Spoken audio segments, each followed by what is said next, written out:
Hello, my friends. This is BobbieD coming to you live from the Long Cebu, Philippines. I'm having an awesome time in the Philippines today. Hope you are as well wherever you're from. Hey, today I want to talk to you about the importance of being ready. Even the please, yeah, man. The importance of being ready in the Philippines. Yeah. Woo, what a joy. It's such a joy to come back to get my friends. And today I want to say, those you here for the first time, you click on that subscribe button and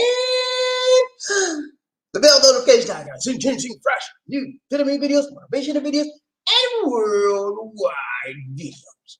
Now, when you talk about the Philippines, you know what I'm saying? This is a country where many people want to come to every day. In fact, there's a multitude of guys and ladies too that want to come here because they're missing their loved ones. They're missing that partner that they met, and they want to reunite and have a nice time with them face to face. They see them on the internet all the time, but they miss them, man. And so we want to look at today being ready, man, because a lot of them want to come back here, you know, but they're not what? Ready. And there's a lot of new people, man. The Philippines is one of the most tropical countries in Southeast Asia that attracts people, tourists here. They want to. Some guys want to come look at the country. Some guys want to come look at the chicks. You know what I'm saying? But yeah, it's a whole multitude of reasons why people come here, but they want to come. Right now, we're on lockdown. And then, you know, you got to get ready. And that best time to do is get yourself prepared. So when we're on lockdown, you prepare yourself. So when you get ready, they give the go sign to let go. You're ready to go. Ain't no question about, well, I got to give my month. This is your time to prepare. Okay. Not only do you prepare financially, but you prepare mentally, emotionally, physically, and as well as spiritually. Because when you interact with somebody, those are the levels of interaction. Yeah, you think I'm playing with you, man? Those are the levels of interaction when you interact with another what? Human being. Okay? You're going to interact with them mentally. Your mind. You're going to interact with them emotionally. Your feelings. My feelings. Yeah, they get in their feelings. You're going to interact with them spiritually. You know, a lot of the women are here very religious. Most of them are Catholics, Roman Catholics. Spiritually, man. You know, and then you're going to relate to them physically. You know, that's just the way human beings relate on multiple levels, and that's why we're different from animals. We're different because we relate on multiple dimensions, and it makes it an awesome situation when you can click with somebody on multiple levels. Oh man, you feel like you're up here on cloud 9. Okay, I'm telling you, man, it's a beautiful time. It's a beautiful time, baby. It is a beautiful time when you can connect with one individual of the opposite gender on multiple levels, man. It's awesome because that person begins to feel, you begin to feel like that person's been a part of you all your life. They've known you forever, and vice versa, they feel the same way about you. That's when you have to understand that being a human being means to relate. That's when you relate to one another. And we're going to talk about how we relate and how we communicate as we go through this topic today. But I want you to know, man, it's very important that you get yourself what? Prepared. You know, and for those of you like you Bible scholars out there, you know, you remember what the Bible said about preparation? Do you? I'm gonna break it down. See, I like to talk about the Bible. Look at that.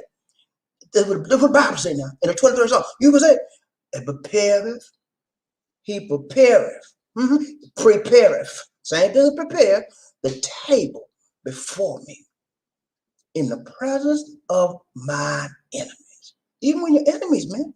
You got to relate to them too. You got to be prepared. Because if you ain't ready, they can stab you in the back. They can take you out. But God got your back because he said he prepared the table before you, even in the presence of your enemy. Preparation is very, very important, man. One who is not prepared will wind up eventually failing in life at a lot of different levels and a lot of different avenues. So I'm going to tell you, man, when you're ready to go, and you don't have to get you, well, I'm sorry, man, I got to go back. People like that, life has a tendency to do what? Leave them behind. Because they're Johnny come lately, and they bring nothing to the table. Right? When you are prepared for any situation, any circumstance, then you can bring something to the what? Table, man. You come meet your Filipino, you better bring something to the table, baby, or you're not going to have a good relationship. You're not going to click on all levels because the bringing something to the table is what they expect from you. And if you don't meet her expectation, don't think she going to meet yours. Yeah, that was one of them aha moments. Did you get that, man? If you don't bring something to the table and you don't meet her expectation, don't you expect for her to meet your expectation? That's just common sense, man. And the problem is a lot of us don't think like this, because we get so excited, we're so caught up in other things, and we forget about the basics, man. Any football team that's a winning team, they do what? Well, the basics, blocking, tackling, throwing up, all those basic techniques, they do well, and they win. The team that lose, none of the basics is mastered. So when you master the basics of your relationship and how you deal with your lady, how you deal with any type of situation come between you and you're going to be successful because you are what? Prepared. Are you with me, GP? Do I need to go over this again? I didn't hear you. Okay, you got it. Okay. Well, you want to make sure. Because I don't leave nobody behind. Because, I remember I was going to school, man. I used to be shy. I was a shy kid. I was a wallflower, man. You call me, but I was smart. Here's the thing about it. I was very, very shy, but I was smart, man. I was an overachiever. I didn't even have to study in elementary school. I didn't study there. In high school, very seldom. In college, I had to hit the book. Because it got harder and harder. But in high school and elementary, very seldom I cracked the book. Because my brother taught me how to study without going through all that reason. But you ain't got to do all that. I said, I ain't got to do all that. What I got to do? He showed me how to get the basics, read any chapter. You get to the front, get the introduction, you go to the back, you get the conclusion, and you get the highlights in the middle, and you got your work done. And that's how I went to school. My brother taught me, man. So, but when you know that you know something, man, you're going to be all right. Anyway, let's get going, man. I don't know how I got sidetracked, but let's go. We're going to talk about being prepared. It's very important. And not only when you're dealing with your lady in your relationship, but being prepared on your job. Some of y'all are not prepared on your job. You go to work and you get there like your job starts at 8 o'clock in the morning. You come in at 8:15, 8:10, 8:05, and you think that's supposed to be. You're not prepared. And if I was your supervisor, and I supervise many people, you know what I do for you? I'll write your behind up. You think I'm playing with you? I'll write you straight up, teach you. I will give you 2 warnings. Look, man, I saw you come in at 10 after. You know, time to be here, right? Yes, sir. What time you supposed to be here? 8:05, 8 o'clock. No, wait a minute, man. What did you say, man? You don't know what time. You supposed to be at 8 o'clock, Johnny. Now look at me. I'm gonna give you slide. I'm gonna let you slide this time. One more time, Johnny. I know. I'm gonna give you two more chances. Two more chances, Johnny. I'm gonna write you up. Okay, sir. Next day, Johnny. Johnny, I done told you, man. Yes, I'm gonna let you slide, Johnny. Next time I have to write you up, no more slide for you, Johnny. I told you. Next day, lady, Johnny, look here, man. Come in the office. I got you. You think I'm playing? But this is an everyday scenario for people that are unprepared. People that don't know what end is up or what end is down, don't know their left from their right. They just there taking up space. And them kind of people in your life, you need to get rid of. Push them to the side. Because they just taking up space for the important people that are what? Prepared to deal with you. Okay? They're dead weights. Okay?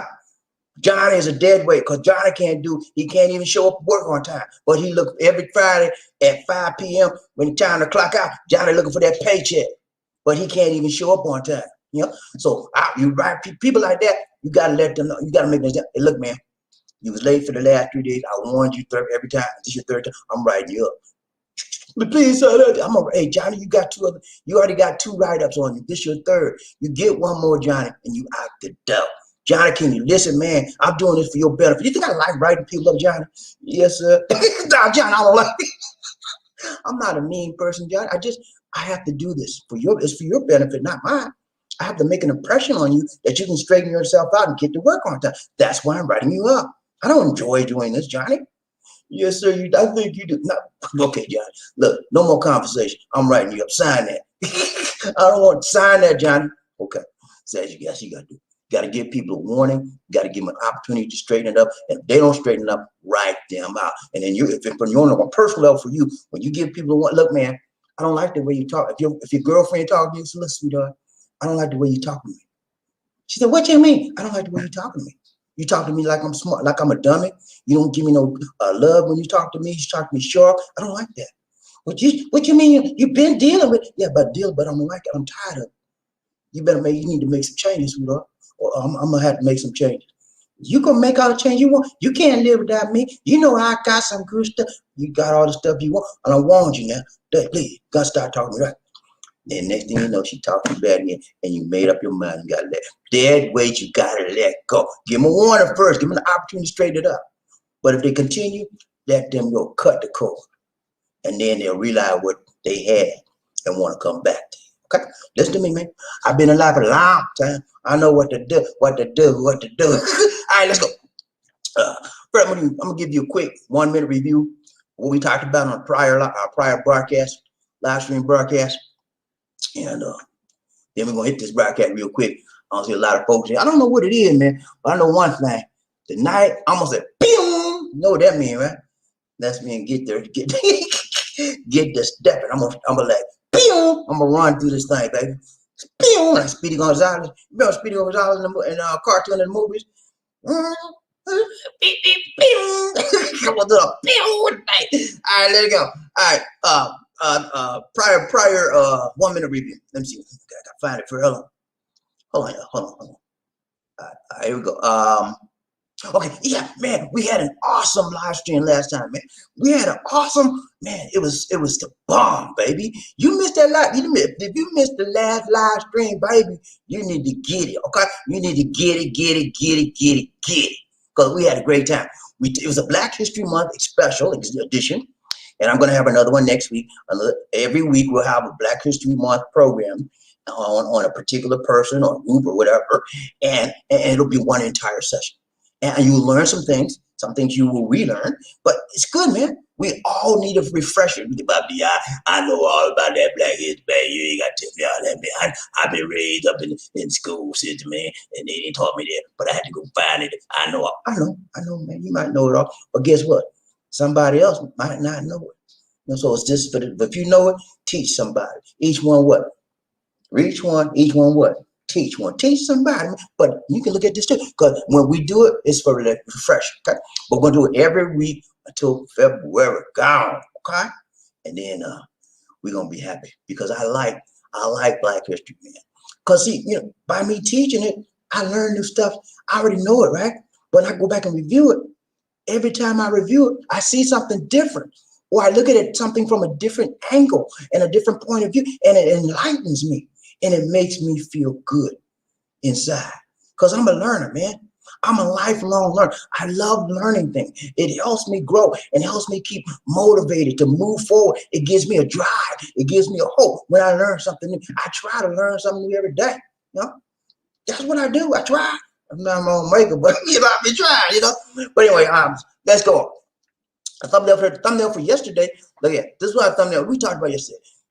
The real Black Panthers. Oh man, oh man, oh man. That was I'm telling you, man, if you missed that program, if you missed that broadcast, you need to check it out. Okay. We had an awesome time, man. We talked about the purpose of the Black Panthers. We talked about who started the Black Panthers. We talked about the lies that were told on them. We talked about how one of the Black Panthers that started was Huey P. Newton. The other one was Bobby Seale. We talked to you about how Huey P. Newton was gunned down in the streets, and they said it might have been drug related. Anyway, that ended his life. But and we talked about prior to his death, he became a doctor, PhD. He got a PhD in philosophy. When you get a PhD in philosophy, man, that means you're smart. You hear me? Have you ever taken a philosophy course in school, in high school or college? I took 2 of them, man. They rack your brain, man. Because it's about logic. You would think it's about, well, just talking about this and that and this. No, philosophy is about logic. Yeah, A equals B, B equals C, and sometimes it's math involved, but it's awesome, man. And you have to have a very, very sharp mind. So he had a PhD in it, and we talked about how the Black Panthers were very, very helpful in their communities, and they had, but the media gave them bad rep that they were gangsters and they were terrible. They just want to shoot and get. No, that was not their full primary intent. That their primary intention was to help what the Black community and to keep the police force from beating up and being brutal on what the Black community. And they did their jobs very well. They were in a city where they were allowed to carry what? Open weapons.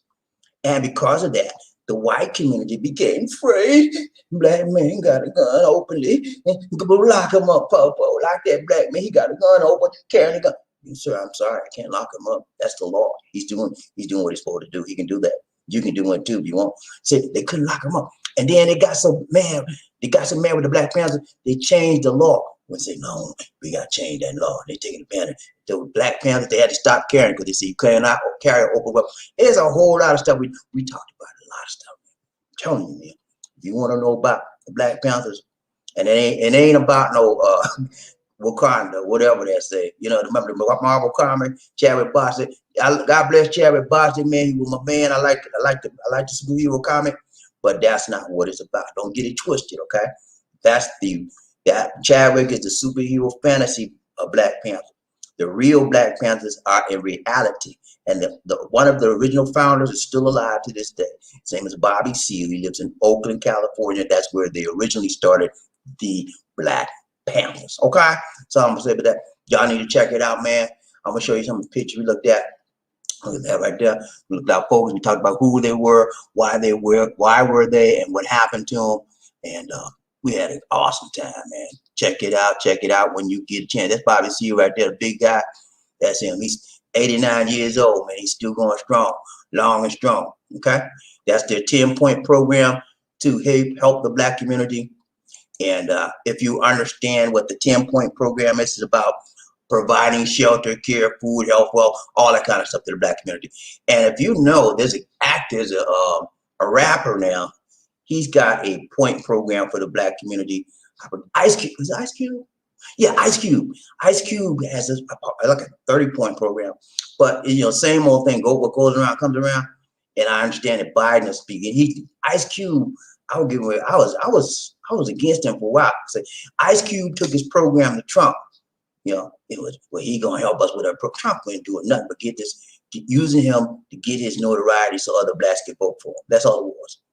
But Biden now is reaching out to Ice Cube. He wants to work with him on his plan for the Black American community, so they can help and try and engage and try to give people some help through some of his program points. But anyway, I digress. Let's get started. So today we're going to talk about being prepared. Okay, why it's important. And when we look at this, we're going to look at it through the eyes of someone trying to come to the Philippines and not having the slightest idea, not having the slightest clue.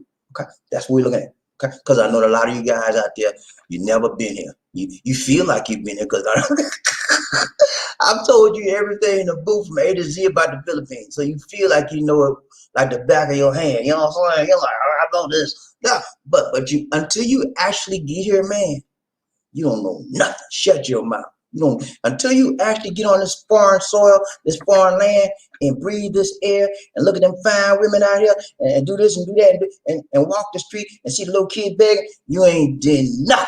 Shut your mouth. I'm serious, man. Ain't nothing like experience it for yourself.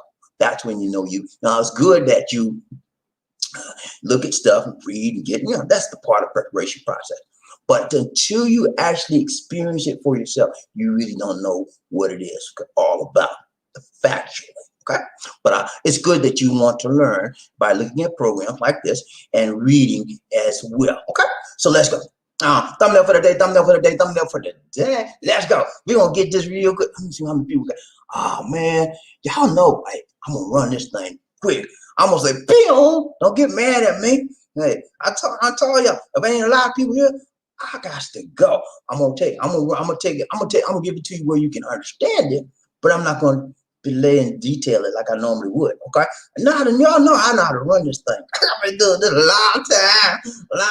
But I'm gonna make sure you got it. Okay. I don't leave nobody left behind. When we ride the train today, if you have a question about something I said, something I did not say, let me know. And I'm more than happy to answer your question or engage you in your comment. Okay. You with me, GP? Is that fair enough? Good? Make sense? Let's go. All right, thumbnail for the day, thumbnail for the day, thumbnail for the day. Who we got? Look at here. Look at here, look at here, look at who we got. Woo! 3 fine mama jammers up in here. Woo! We got a chocolate. We got a marina in the middle. We got a high yellow on the right. And we got a brown bombshell on the left. Ooh, look, man, you can't get no better than that. But yeah, you know what they're saying, man? You know what they're telling y'all? Look here, man. Let me tell you what they're telling me. With them smiles, they said, you better be ready. Come on, you got to deal with us. That's the whole thumbnail saying, be ready, Freddie. You coming out here, you whippersnapper, you whip behind the ear, be ready. Because if you ain't ready, I'm going to take everything you got. You think I'm playing with you? Hey, you better be ready. You better know what you're dealing with, why you're dealing with, where they going. You got to be ready, man. Okay? In every phase, every fashion, every manner, every aptitude, attitude, be ready. Okay? Be ready, man. Because if you're not, you're going to have to get ready on the fly. And man, when you come on the foreign land trying to get ready, you don't know what's up and what's down, somebody going to show you the way. And that ain't going to be the right way. Ain't going to be the wrong way, man. So I'm telling you, man, be ready. Don't just look at this program and say, I'm ready now. Because you ain't ready. Be ready. Keep looking at other programs. Ask people. And then when you get here, that's when you'll really be ready. But you'll have a better understanding versus someone that didn't take the time, make the time, break the time, shake it to find any iota of information about the Philippines and about these ladies out here. But some of these ladies are real nice, and some of these ladies are pretty shady. Okay? Yeah, that's right. I said that. They're shady, but they're sweet. All of them are sweet. All of them are sweet. Even the shady ones, man. The scammers are sweet too, man. You know, it's beautiful and nice. You know, some of the scammers are some of them have better personalities than the legit ones, to be honest with you. But you got to learn to discern those. Okay. All right, let's go. So, thumbnail for the day, thumbnail for the day, thumbnail for the day. Be ready. That's when you get ready to date out there with these Filipinos. You better be ready, man. They'll take you to the cleaners, baby. They'll clean your clock. And you be like, well, what happened to me? I got no money. Everything gone in my bank account. Because you don't mess around the wrong one. All right, let's go. Thumbs up there. Got that. That's it. We're going to look at the focus today. No hocus pocus, just focus, focus. No hocus pocus, just focus. We're going to focus, man. You know, I'll give you a roadmap, show you where we're going, and we glide you through. Like, you know, remember we should do lecture slide? We slide you through, we glide you through. We're going to lecture slide you through. We're going to lecture slide you through this roadmap, and we're going to get through with this. I'm going to do a boom. Yeah, you know what I'm saying? I'm going to say boom. We going. All right. Thumbs up for the day, thumbs up for the day. We showed you that. Focus, no hocus pocus, just focus, focus. Let's go. All right, see you later, though. She fine, man. Fine Filipino. Beautiful smile, beautiful lips, beautiful teeth, beautiful nose, beautiful hair. Everything is fine about her. Okay, that is on the outside. Okay, you don't know what's the inside like, but you like what you see on the outside. But just keep in mind, guys. What you see on the outside may not match up with what's on the inside, okay? And I'm just telling you straight up, she might be fine at Georgia wine on the outside, but she's dirty, and she's conniving, she's mean, she's evil. All of that could be on the inside. And you'll never know that if you don't engage, if you do not engage with her, if you not relate to her, if you're not ready to be prepared to see where she's coming from. That's why you need to be ready. Be ready. Yeah, be ready, baby. All right, focus. Number one, we'll take a look at it. I got 5 on it for you today. 5 on it. You understand the importance of communication. When you come to the Philippines, man, you better understand that, okay? Because we're dealing with a country that's, they speak English, but their language, sometimes it's still a language barrier. You need to understand that. Number 2, have realistic expectations. Huh? Okay? But come out and think you're going to be better than everybody else.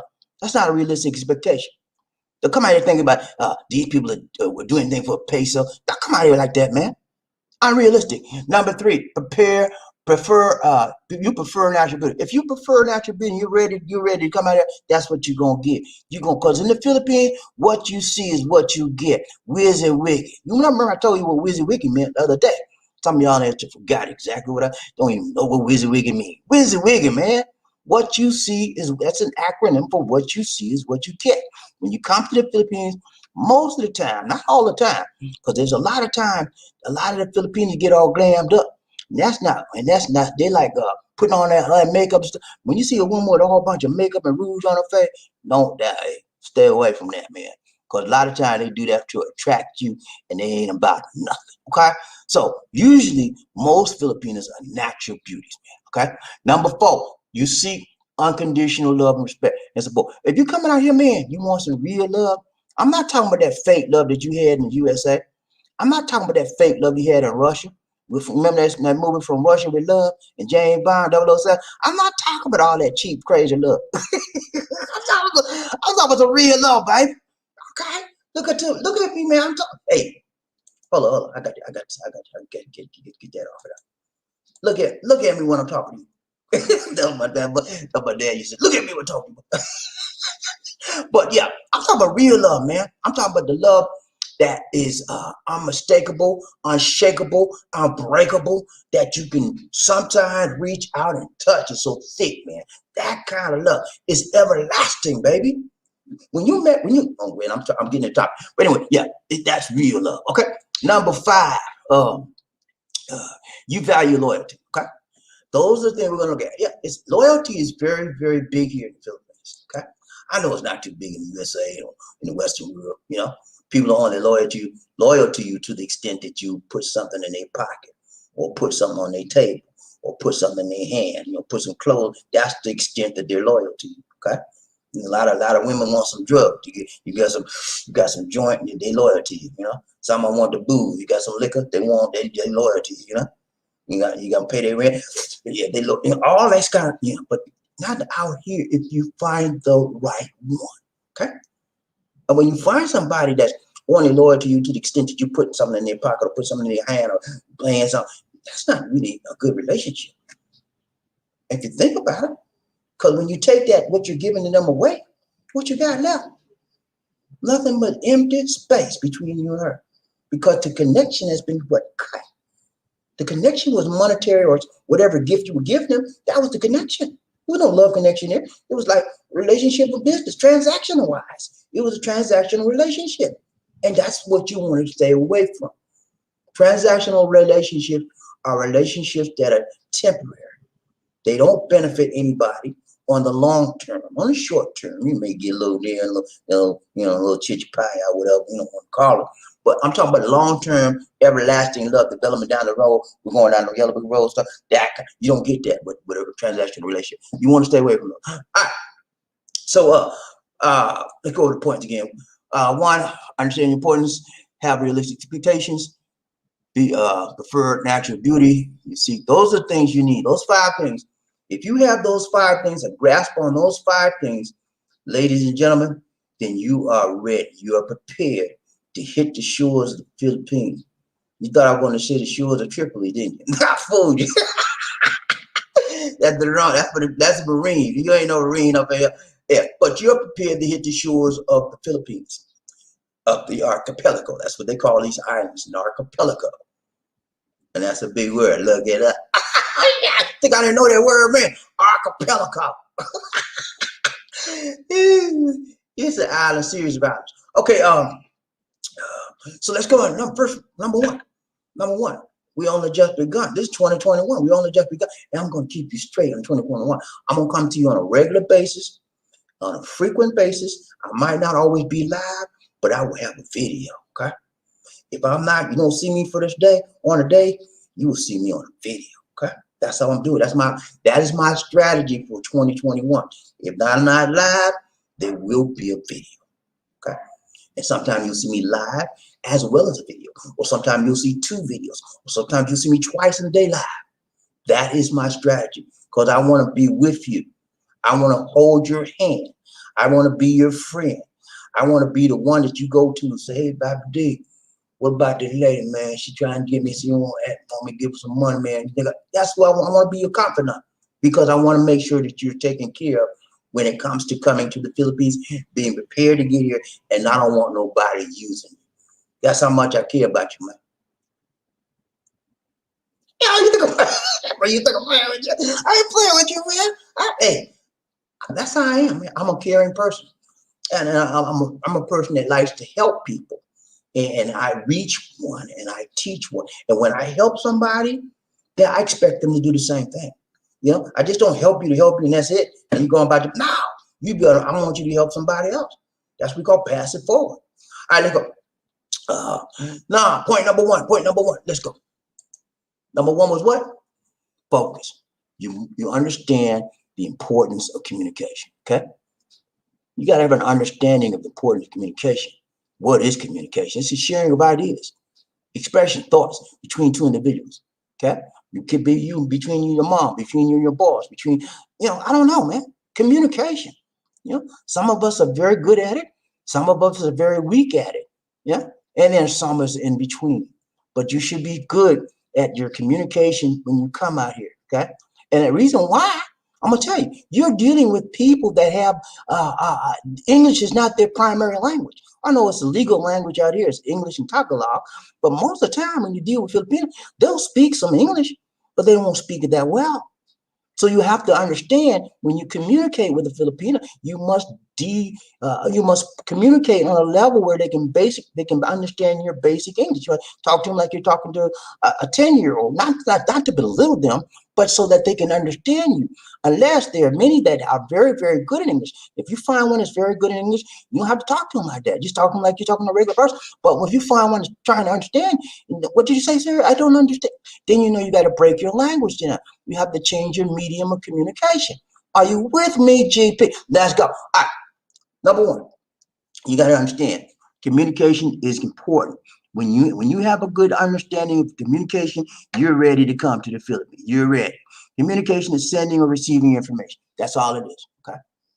Whenever you're communicating, you're sending or you're what? Receiving information, okay?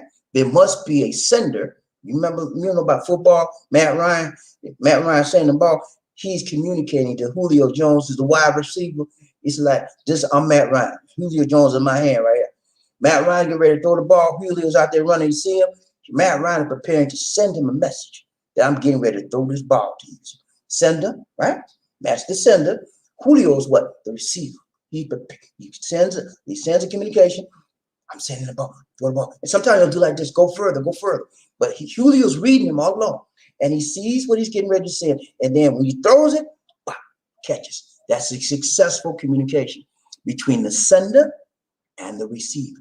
When you're talking to your lady, you initiate the conversation, you are the sender in that communication process. Your lady is the receiver. Now, what happens is, because communication can be malfunctioned, and what causes it to be malfunctioned? Noise, interference, outside things that will break that communication down. Like you say, you're talking to your lady, you're on the phone, or you're on the internet, you're doing a live chat with her on the internet, visual chat, but your TV's on, and she's saying something, and you say, oh yeah, and you're looking at the TV, oh yeah, and you didn't get it. And she said, and you say, yeah, I like Coca-Cola. She said, what? I didn't say that. What are you doing?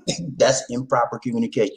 Communication means you understand, you're listening, you're receiving, and you're hearing, and you're locked in. You're both of you, I guess the best term would you say, you're locked in on each other, and you are able to communicate on the same level. Now, when you come to the Philippines, you will have to adjust your communication levels to the person that you're dealing with. Some people are very, very good at English. They don't have to worry. You don't have to break down your words and talk to them. They know more better English than you. I'm serious. There's some Filipinos that know very, very good English. They don't even have accents.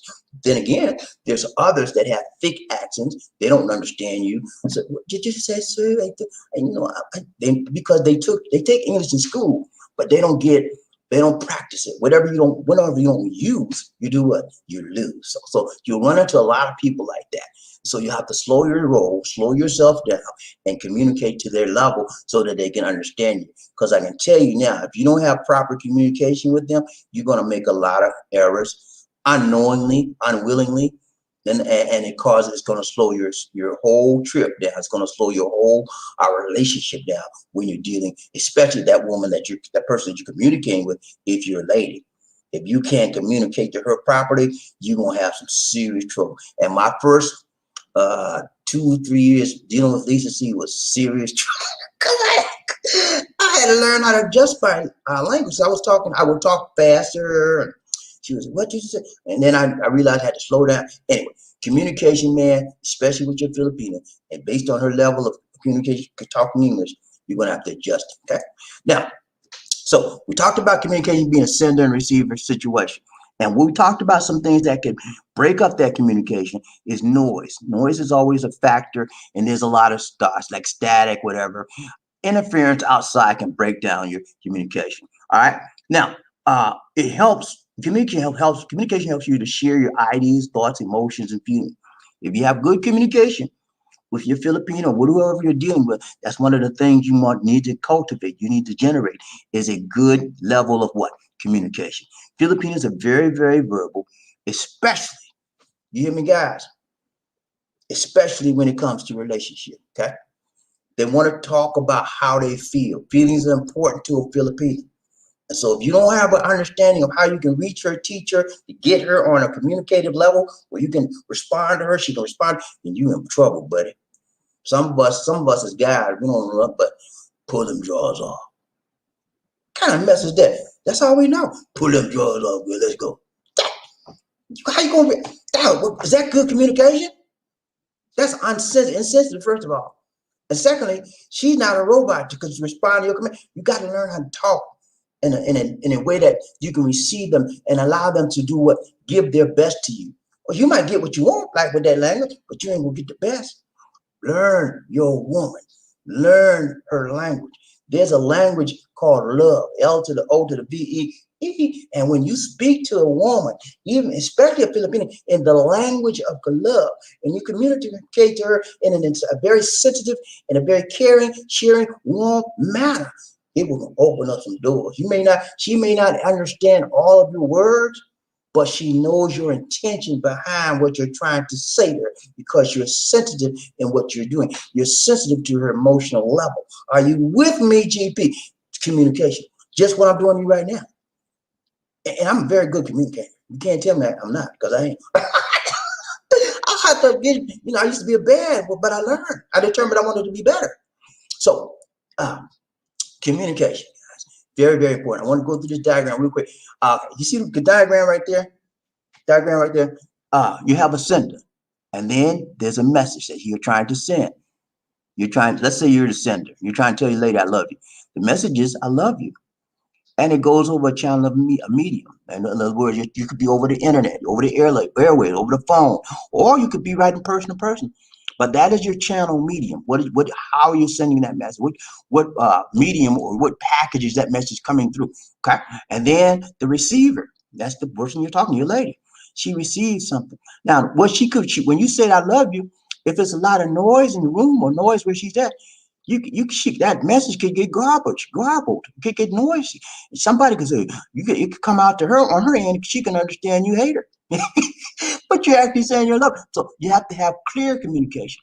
And in order to have clear communication, you must both be focused on each other. You must both be focused on the same level. You must both be focused on the same channel in order to receive the right, tight, long, and strong message in the communication. Are you with me, GP? You must be prepared in your communication level when you come to the Philippines. And one of the best ways to do that, gentlemen, ladies and gentlemen, is to try to learn the language. Yeah, and BobbieD, I don't like that. I don't need to know all that. Okay, you don't need to know all that. That's your thing. If that's your thing, that's your thing. Be prepared to get busted up emotionally, because when you know the language, that helps you that much better communicate. I didn't know the language when I came here. I know some water now. I know more of it every day. I'm still learning, but it helps me. You'd be amazed at stuff I didn't know, but now I know. Yeah, learn the language if you can. And if you can't learn the whole language, you'll learn a few words, right? And if you want to know where you can get some information, go to the playlist. I got some teachings out there. Anyway, number one, what communication. Always have a level understanding of how you can relate to your lady, and where she can understand you clearly and concisely. Okay, you want to leave no ambiguous or a doubtful intentions of understanding what you're saying to her. You want her to understand exactly what you're saying to her, and she wants you to understand, because you're in different cultures. Sometimes that communication can be what? Garbled. Okay? And when you have garbled communication, it can cause problems when you have an interaction with your lady. Okay? Because you may say something totally innocent in English and in your country you're from, but she might interpret what you said, because of cultural differences, as an affront to her, as something that disrespects her. So you have to learn that language of communicating to your lady, and you do that by being what? Prepared to deal with the level of communication, prepared to deal with the language of communication. One of the best ways to deal with the language barrier is to deal with people with love. Communicate everything you do in a loving manner, because even if you can't understand what you do, they can see the love, they can feel the love, they can touch the love in your heart. You understand? Are you with me? Make sense? Let's go. All right, number two. What was number two? Don't know what to do. Number two is what? You have to have realistic expectations when you're trying to be ready, and knowing how important it is to be ready when you're going to the Philippines. Realistic expectation, man. Yeah. You know, playing with you. You got to have a realistic expectation of what you're getting into. That beautiful woman right there with the big eyes. Beautiful Filipino. Gorgeous eyes.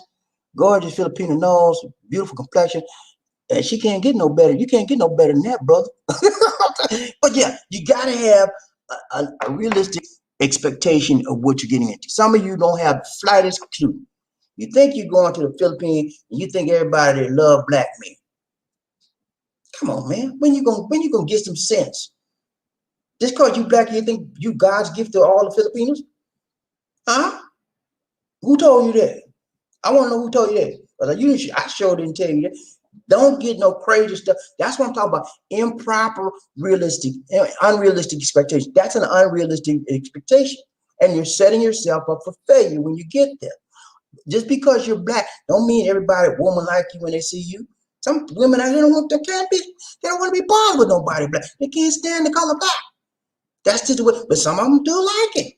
But I want you to have a proper expectation of what to expect when you get here. Don't have any unrealistic expectation like you God gifted to every Filipino, because you're not. Okay? That's how some men come out here. You know what? They gonna run me because I got some money. That's you have all the money you want, bitch. If you treat people like dirt and you all messed up in the mind, who gonna be part of somebody like you? I could be pitiless. If you come out here with a nasty ass, you like, look at me, I don't need all that. Go on about your business. And you'll find that some Filipinos are the same way. They won't deal with you about nasty attitude.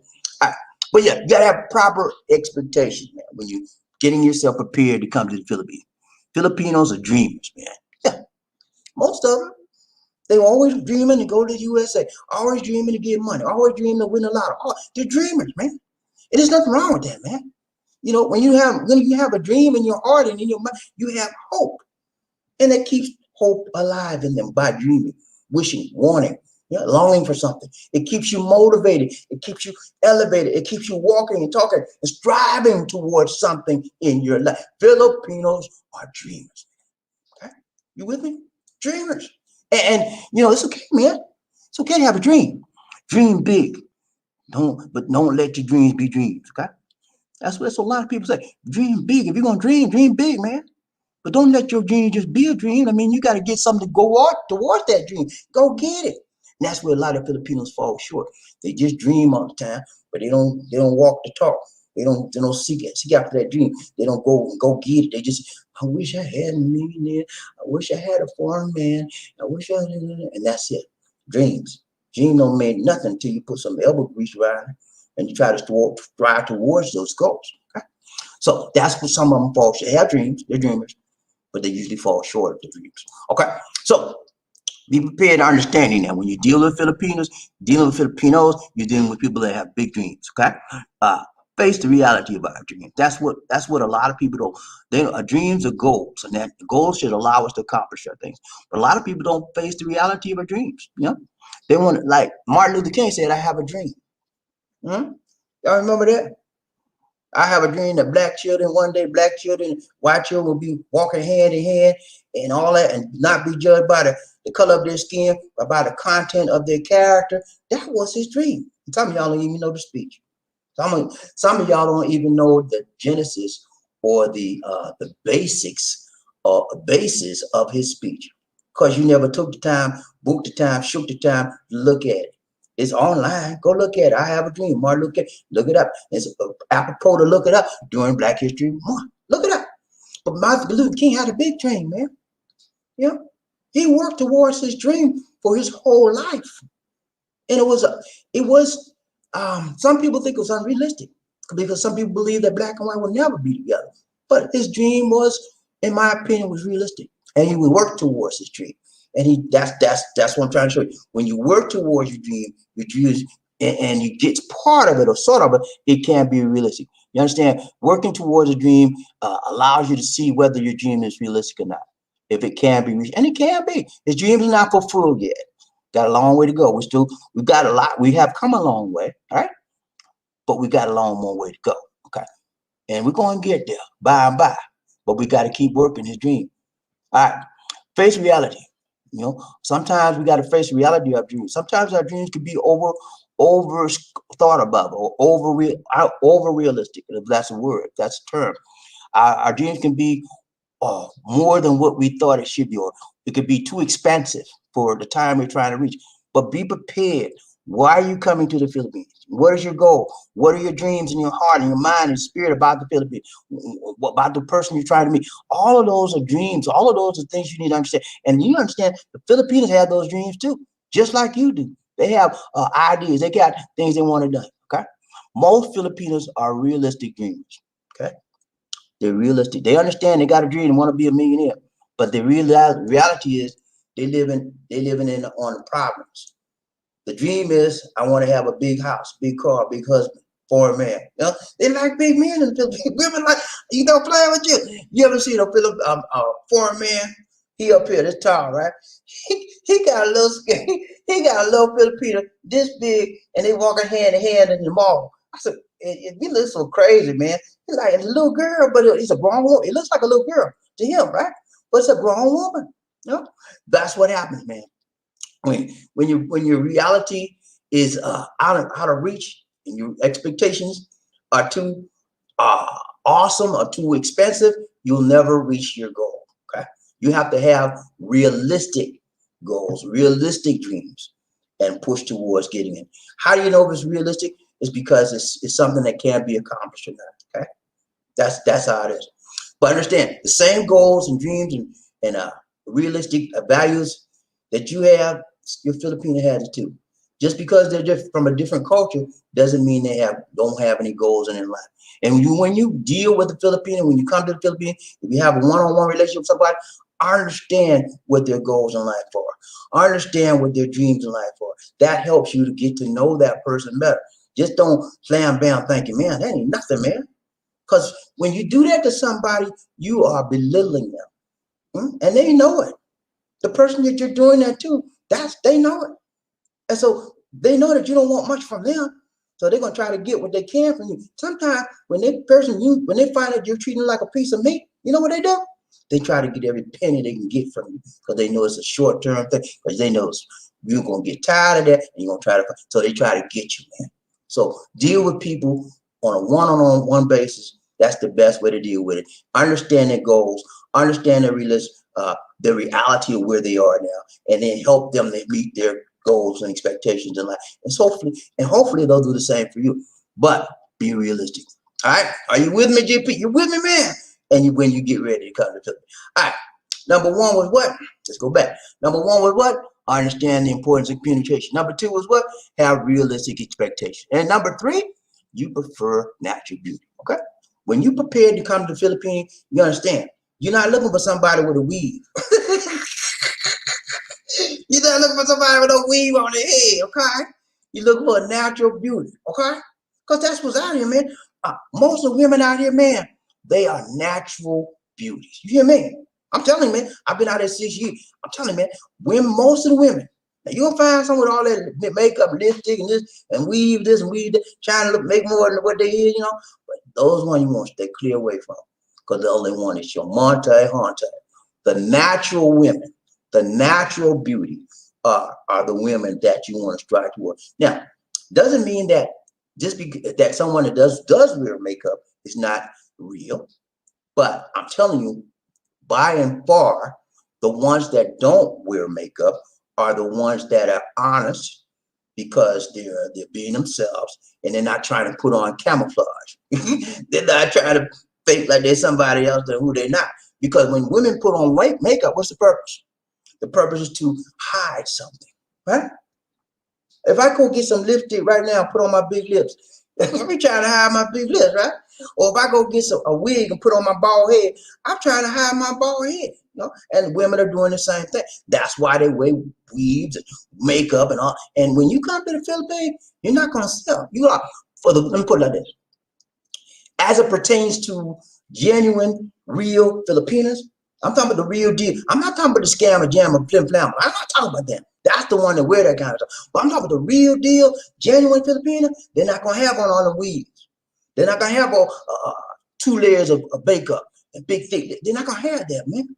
Most of them are natural beauties. Okay, and they're not gonna wake up in the morning and take 2 hours to put on their hair. When they get up in the morning, know what they do? They take their shower, when they wash their hair, and they brush it, they comb it, that's it.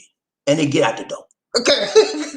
But I'm telling you, natural beauty, man. And ain't nothing wrong with that. So if you kind of guy, you can't handle it, then you don't need to come here. Okay? You're not prepared. Be prepared for natural beauty. Because a lot of us as guys, we have been conditioned to look for artificial beauty. You guys in the USA. You think how many if you see 10 women in a day's time, okay, 9 of them women, 8 to 9 of them women got some makeup on or hiding something with a wig or weave or something. I'm telling you, man, that's the way we have been conditioned. And what happens is we've seen that so much till that becomes what? The norm. The abnormal becomes what? The normal to us. And that's so crazy, man. So, yeah, I'm telling you, when you come here, man, you're going to see women with no makeup on, and that's going to be abnormal to you. Because you're conditioned to look for makeup, and that's beauty to you, but it's not. That's insane. Beauty, man. Look, when you come here, natural beauty is what you're going to find. Okay, so you not used to it. Start getting used to it. That's why you need to prepare yourself. It's important. Prepare yourself to reveal, to be seen, and to show that you will see natural beauty in its pure, unadulterated essence. Okay, and not only will you see the natural beauty of the exterior, huh? But you will see the natural beauty of the interior woman. Hmm? Yeah.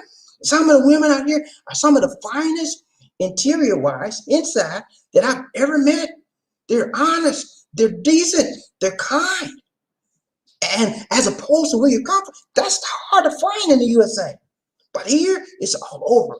They're just real, man.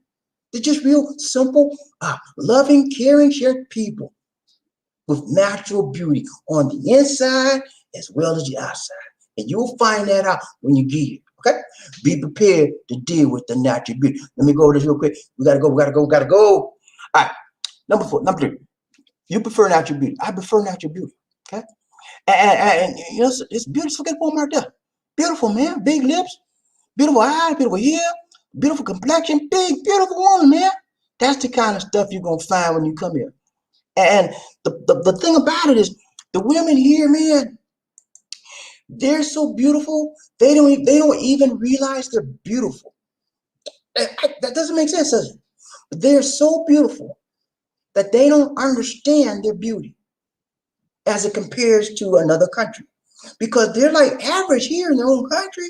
But if you're coming and look at it, you don't see it all that. That's how you find that they're very, very beautiful and appealing. That's how foreign men, women here become appealing to foreign men, because they don't see it in their own countries. Okay, let's go through this real quick. All right.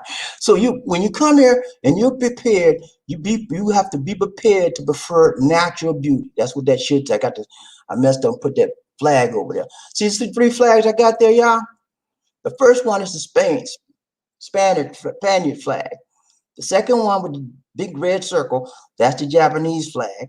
And of course, you know, that's the old flag, USA flag, Old Glory. Okay, so why would I put those 3 flags there? Because it's very important. Those 3 flags are very important to the people of this country. Number one, because those 3 flags, those 3 countries owned this country. They were colonized. They colonized the Philippines. The Spaniards colonized them over 400 years. Japanese colonized them about 2 years, not too long.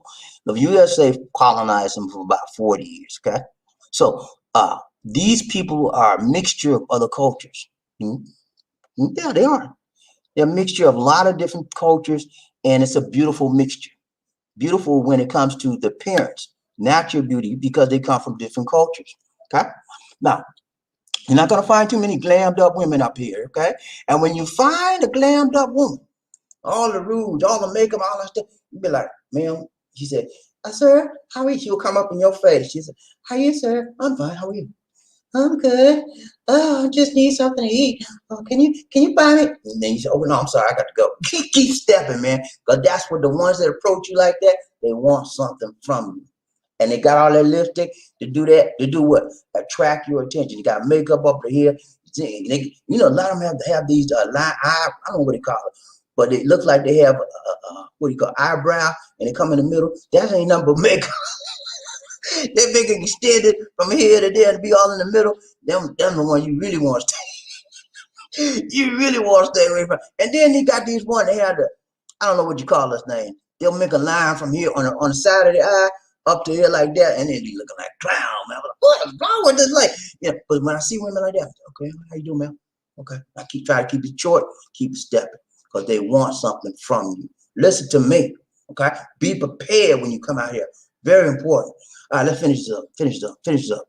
All right, plain and simple is the way, man. You want somebody plain and simple. I mean, they're not gonna be. You don't want nobody that look like Freddy Krueger. I don't want nobody to look like Freddy Krueger. But you want somebody that don't look like a clown either, with a whole bunch of makeup on. Okay, exotic and unique beauty is what you're gonna find out here, man. Okay, exotic. What do you mean, Bobby? I don't want you to exotic, man. When I say exotic, stuff that you don't ever see in your own country, you're gonna see out here, and it make you. Sometimes that exotic beauty, man, it'll put you in another zone. I'm just like, whoa, You have to wear some shades on when you come out here, gentlemen. All right, but yeah, exotic beauty is natural beauty is what you're gonna find here when you come to the Philippines, and you need to be prepared for that. Okay, it's very important because I told you just a moment ago. Most people come from the West are prepared for the glam. They want the makeup. They want that, and then when they go to bed at night, take all that stuff off. They're like, "Who is you?" You don't know who you got until you pull that makeup on, that big wig and the weave off. Then you're like, man, I messed up now. But you're not going to find that with the women out here. Their natural beauty is always the bomb. It's always on point. Okay. And they don't have to go to bed and take off the wig and take off the makeup and do that, and they don't have to get up in the morning and take 3 hours to put the wake up. They ain't got to do that. Get up, wash their face, brush, comb their hair, go. That's it. Natural, beauty, exotic, and wonderful. That's what you're gonna find when you come in. Those 3 flags again will do. You're gonna find historical background when you come in. All of the people here have some of them, not all of them, but a lot of them have Spanish names. Some of them have Chinese names. Some of them have Korean names. Some of them even have American names. Yeah, because they are a blend of what cultures from different nations. I just mentioned to the United States, Spain, and Japan. Now, during times, there are other cultures that have disseminated into this culture as well. So you have the Korean influence, the Chinese influence, and other cultures as well. So when you come here, you're going to see people look like Chinese, but they're Filipino. That's because they're blending in with other nations. So don't get it twisted. Well, you're Chinese, and she said, I'm a Filipino. They don't, and when you talk to them and you say if you say they're Spanish, they don't like that, man. Be careful how you say to them. They like to be identified by who they are and what they are. They are Filipinos. Okay, don't come out here, well, you look like you're Chinese to me. That's an offensive remark. Just because they look Chinese don't make them Chinese. They don't want you to say that to them. They identify with who they are and what they are. They are Filipinos. They're Asian Americans. Excuse me. They're Asian Filipinos from Asia, and they want to be treated and called that way. You tell you look like you're Korean to me. You like you're Japanese because you got some Japanese eyes. She may have some Japanese eyes, but that does not make her not be a Filipino. Okay, you with me? All right, let's go. Last one, man. I'm sorry. We got 2 more. I'm running through this. I'm gonna do some pew, but I'll get ready to get up out of here. All right, look at. All right, look. Number 4 was what? You seek unconditional love. Okay. Unconditional love. What you mean, BobbieD? I don't know what you mean. What you mean? Unconditional love, man. There's no condition. There's no limits on the love when you love a Filipino and the Filipino loves you back. You hear me, man?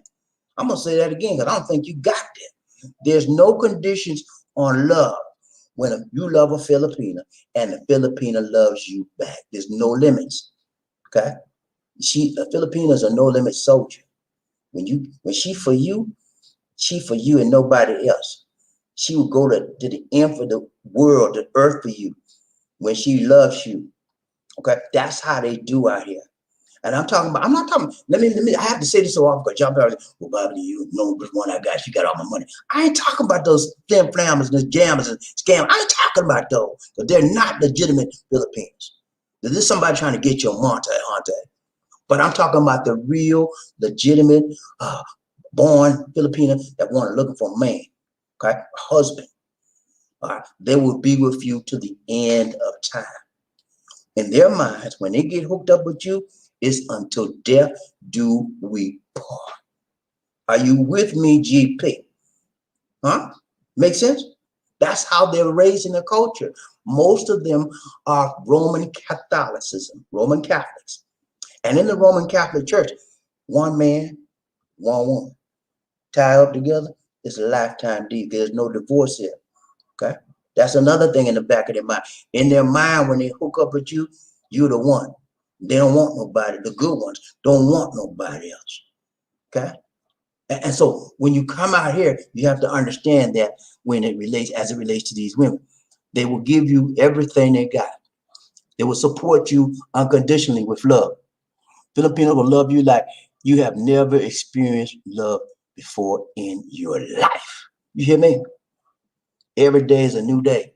That's why you think all these men come out here to the Philippines? Huh? You think they just come out here to bang them? No. They come out here to find good women. Okay? They come out here to find women that really care. Women that know how to treat a man. Women that know how to talk to a man. Women that know how to lift up a man when he's down and out and says, look at her, hold your head up, you're going to be all right. That's what they do for you. And men want women that can support them and help them. And in turn, the women helping them, they help them back. They support them as well. You don't find that anywhere in this world. And so that's why a lot of men come. A lot of men, because they heard about the Philippines that they've never experienced. Some of you right now, you never experienced Filipino in your life, except for talking to one online. And so you, in your mind, you want to come, but you need to be what? Ready. You need to be what? Prepared. Okay, and that's what I'm doing right now. I'm preparing you, man. The Bible says he prepared the table before me in the presence of my. I'm preparing the table of Filipinos before you. So you can understand the table of how their attitudes are, the table of how their beauty is, the table of how their communication is. I'm preparing those tables before you. Okay.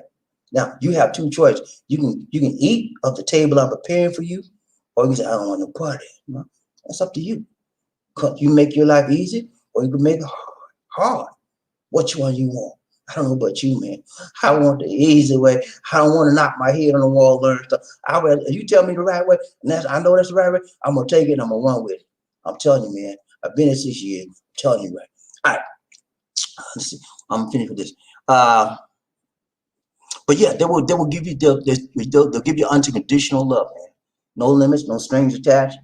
And you say, well, you know about the she ain't gonna allow me to. And when my money gone, she gone. Then you didn't have a real Filipino, man. You had a flim flam, scammer jammer. That's what you had. She done fooled you. You'll know a real Filipino. You'll know one because she gonna be looking for your money every time. Where's my money? Where's my money? I have my money. And she be, you know what the real Filipino be doing? Cleaning the house, cooking dinner, washing clothes. Trying to see how you doing. Ironing your clothes. That's what the real Filipino do. The scammer jammers, take that to the clean. I'm not washing nothing. Cook. We going out. Yeah. Are you with me, man? I'm trying to make it plain and simple to you so you can get this. Huh? Everybody don't break it down like I do, but I'm trying to get it to you so you can get it, man. I'm a master teacher. I'm a master instructor. You better get this. Let's go. All right. Number four, going out the door. Number 5, trying to make sure you are still alive. Let's go. Number 5, let's go. All right, see the lady right there, man. Beautiful Filipina. Filipina nose, big eyes, big old eyebrows, big lips. Beautiful, man. Got that morena complexion, man. And see how she looking at you?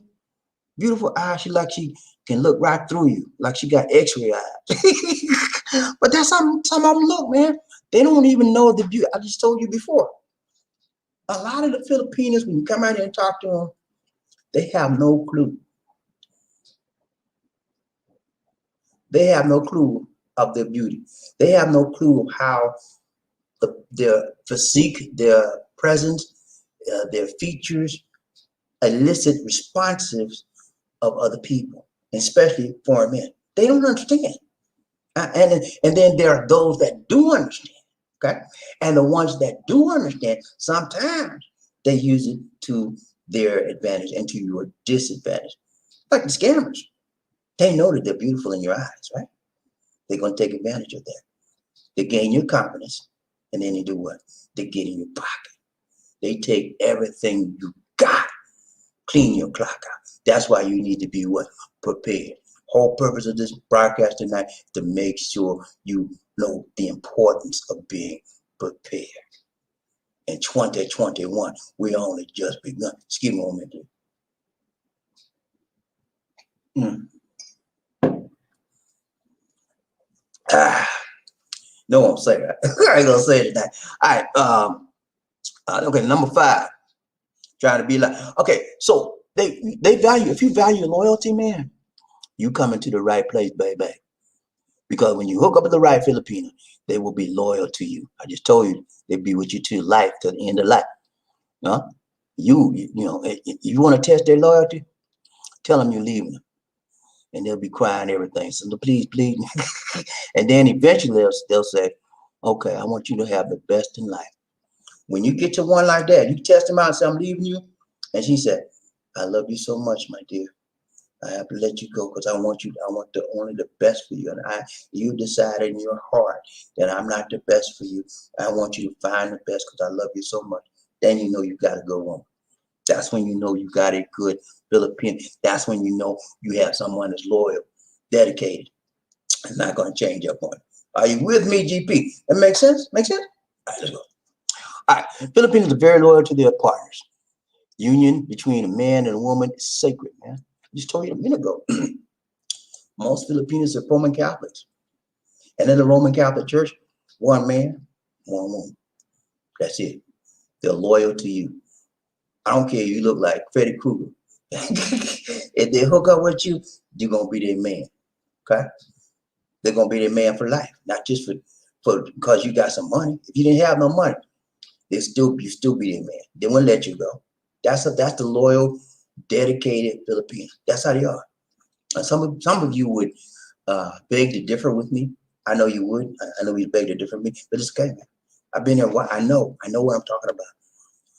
But those of you that beg to differ don't really know what you're talking about. You might have read about it or heard about it, or maybe you had a bad experience, but you never had a real Filipina, and that's why you don't know. That's why you don't know. All right, let's go, man. We're getting out. Get out of here. All right, they will stick to you. They will stick with you till the end. They'll be your friend. They'll be your life. They'll be a good Filipino, man. She will be your friend. She will be your wife. She will be a mother to you. She will be a sister to you, a brother.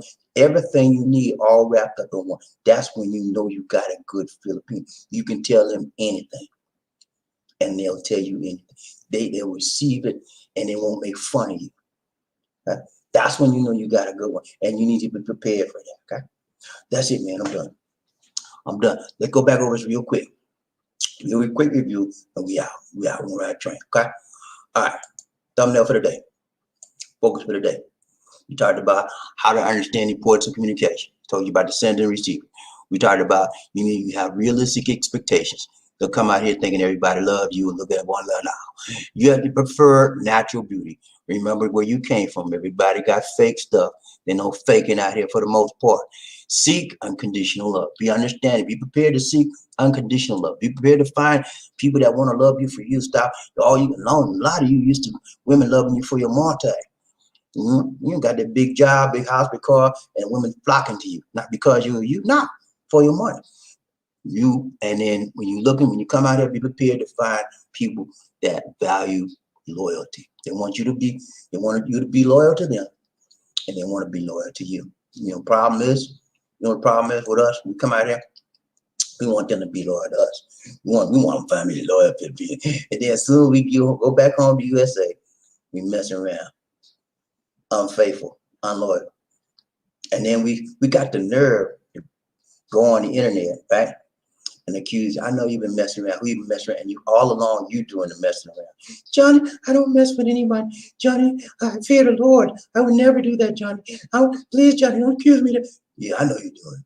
And you the one got your girl, your side chick in the next room. How low can you go, man? Don't do nobody like that, man. Be right there, long, strong. Be upright. Okay? Be honest.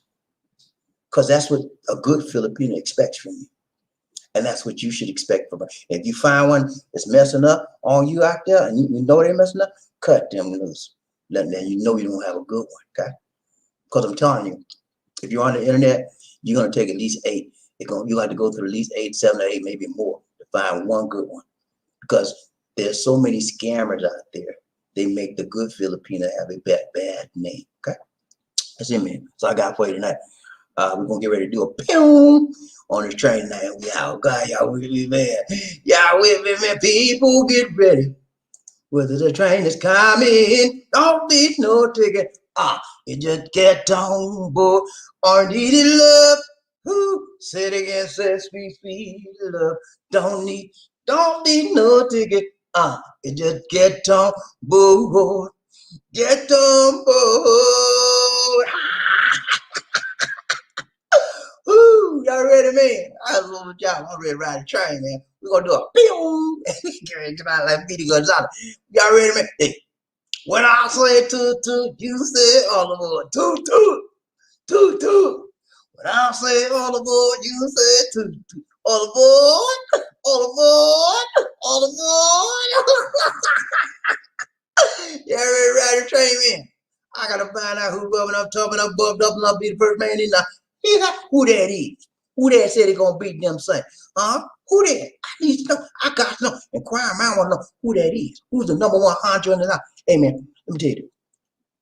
When you're number one, man, it separates you from the rest of the field. In a good way. Because you took the time, booked the time, shook the time to be number one. You had to put some things down. Yeah, you did more than somebody else. And you, because of that, you rewarded with the number one status. One is a lonely number. And it's lonely because nobody else can be like you. Because they can only be one number. One number one, right? They can only be one number one. There may be a 1.5, 1.25, 1.5, but there's only one number one. And that makes a difference, man. Number two, just won't do. Number one, only just because number one is dead, man. It takes a special person to take the time, to make the time, shake the time, and break the time to get the number one status. And some people don't even care. I don't care about being no number one by it. And you ain't gonna never be caring about nothing else. Because when you care about being number one, it carries over in all other areas of your life. You probably one of them person on your job that's mediocre. You're just average. I've never wanted to be average at nothing. I've always wanted to be the best I could be, not competing with someone else, right? But competing with me. If I did 9 yesterday, tomorrow, BobbieD, we need to do 10. And I push myself. Sometimes I get it, sometimes I don't. But the competition is within, it's not without. Understand me. Number one is a competitor within himself. He doesn't compete with everybody else. He ain't got to do that. He got to compete with the fire he got inside of him. That's what makes him number one. He gets in touch with that fire, and it makes him drive forward every time. If you got no fire in your life, you'll never be number one at nothing. Because you got no drive. You have no motivation. You have no desire. And when you're number one, makes you have desire, makes you have motivation, and you get there, man. I don't care how you get there.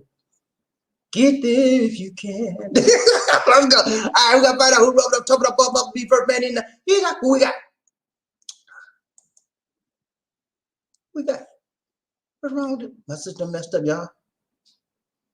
My system. Stream, y'all. Come on now. Play with me.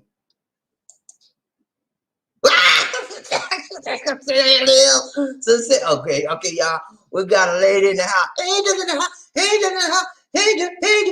house. Woo! Cecilia, she done messed me up again, y'all. I told her go be number one honcho. We got a honcho in the house. We got a number one honcho in the house. Her name is Cecilia. She's one of our angels, man. And she comes on the show on a regular basis. So I want to say congratulations, Cecilia. You did it. You're right, tight, long, and strong. She's been number one before. And she said, BobbieD? I said, yes, ma'am. She said, I want to be number one again. I used to be number one all the time. And I don't know what happened. I got out of my number one mentality. But I want my number one mentality back again today. And I'm going to be number one. She made it, man. Hey, Cecilia, congrats to you, my dear. You did it right, tight, long, and strong. I want to say congrats to you. Peace and love to you as well, my dear. It's always good to see a lady come up on front because we got so many the roughneck guy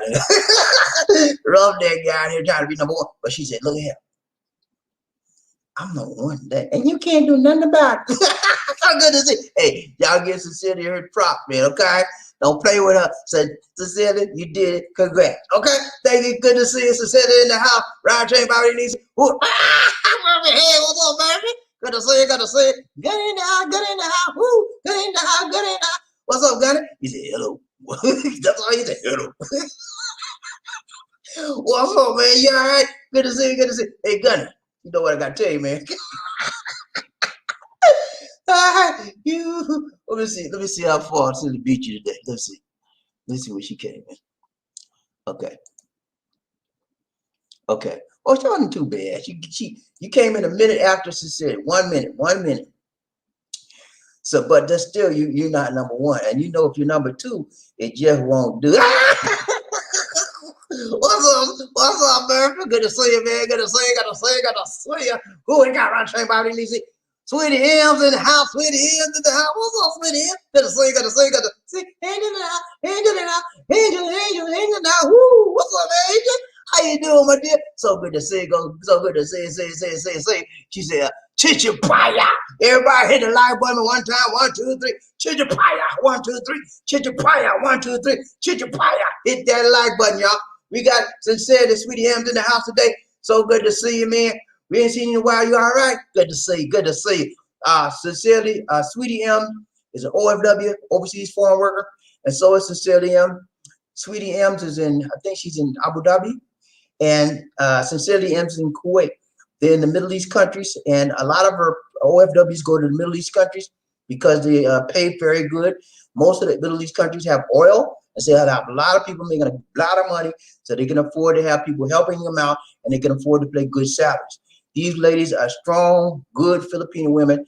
They make good money, and they work hard for the money. Remember the song by Donna Summer? Work hard for the money. I work hard for them. They work hard for their money. And don't play with these ladies. If you serious with them, be serious. Don't play no game with them. You know what I mean? Let's go. Roger. Roger, everybody needs who we got? Murphy, hey, what's up, Murphy? He said, you got me, Angel. You got it. So said the buzzing wide open. She did a teacher fire on you. Roger, everybody needs who we got? So said she said, I love the introduction of Love Train. Toot toot, Blue Ridge, Salute Angels, hooray, gentlemen. Hey, I changed up my introduction recently, and I'm trying to do things differently because I want to move up with the channel. I want to make the changes with the channel. In order to do something, in order to make changes or move up, you have to do what? Different things. Okay, I can't expect my channel to improve or grow and stuff, and I'm doing the same things I did last year, right? I have to make changes, and so that's what I did. I try to change up things differently, a little bit differently, but I do good things. I don't want to change it in a bad direction. I want to change it in a good direction. So I'll try out certain things. And if it looks good, people like it, I'll stick with it. But it look bad, don't like it, I make changes again. Round chain body, lazy, who we got? Palawan, how you doing with this? Angel in the house, Angel in the house, Angel in the house. Woo, what's up, Palawan? How you doing with this? Good to see you, good to see you, good to see you. She said, good evening, Bobby, and good afternoon, Cecilia, and good morning, Murphy. Murphy, what's up, man? Hey, so good to see you, Palawan. Palawan's out here in Philippines with me. I forgot what city she's at, but she has a man, y'all. Palawan got a man. It's a black man too, and they're head over heels in love. I'm so happy for her. I'm so very, very happy. I always like to see people that have the person that they want and have a good relationship. It's a good thing because man cannot live by bread alone. That's what the Bible says. Man should not live by bread alone. You need somebody to help you out. You know what I'm saying? You know, some of us do. Some guys don't need, but most men need some tender love and care from a nice woman. Okay? So glad to see you. Follow our dreams in the house. Round chain, Bobby, they say, who we got? Murphy, hey, what's up, Murphy? He said, congratulations, Angel. Murphy said, congratulations, Angel. You did that thing. You beat me by 1 minute, but that's all right. I'm Mark coming. Roger, said him. He said, Palawan Dreams. Hello, Angel. Good morning, my dear. So glad to see you. I'm glad you made it. Right train, Bobby. Let's see who we got. Murphy, hey, he said, hello, Angel and Palawan D. Hello. Murphy, all right, man. He said, hello. Right train, Bobby D. Run Nation, who we got? Murphy, he said, hello, Bobby D. Toot. Hey, good to see you, Murphy. Two right back at you, brother. So good to see you, man. Murphy Hayes in Louisiana, and I've been in Louisiana I've been there about maybe 4 times. I used to live in a state not far from you, Murphy. You ever heard of Arkansas? It's right on the. I lived on a borderline state, Jonesboro. You heard of Jonesboro, Arkansas? It's on the borderline. It's about an hour. I think about an hour away from Memphis.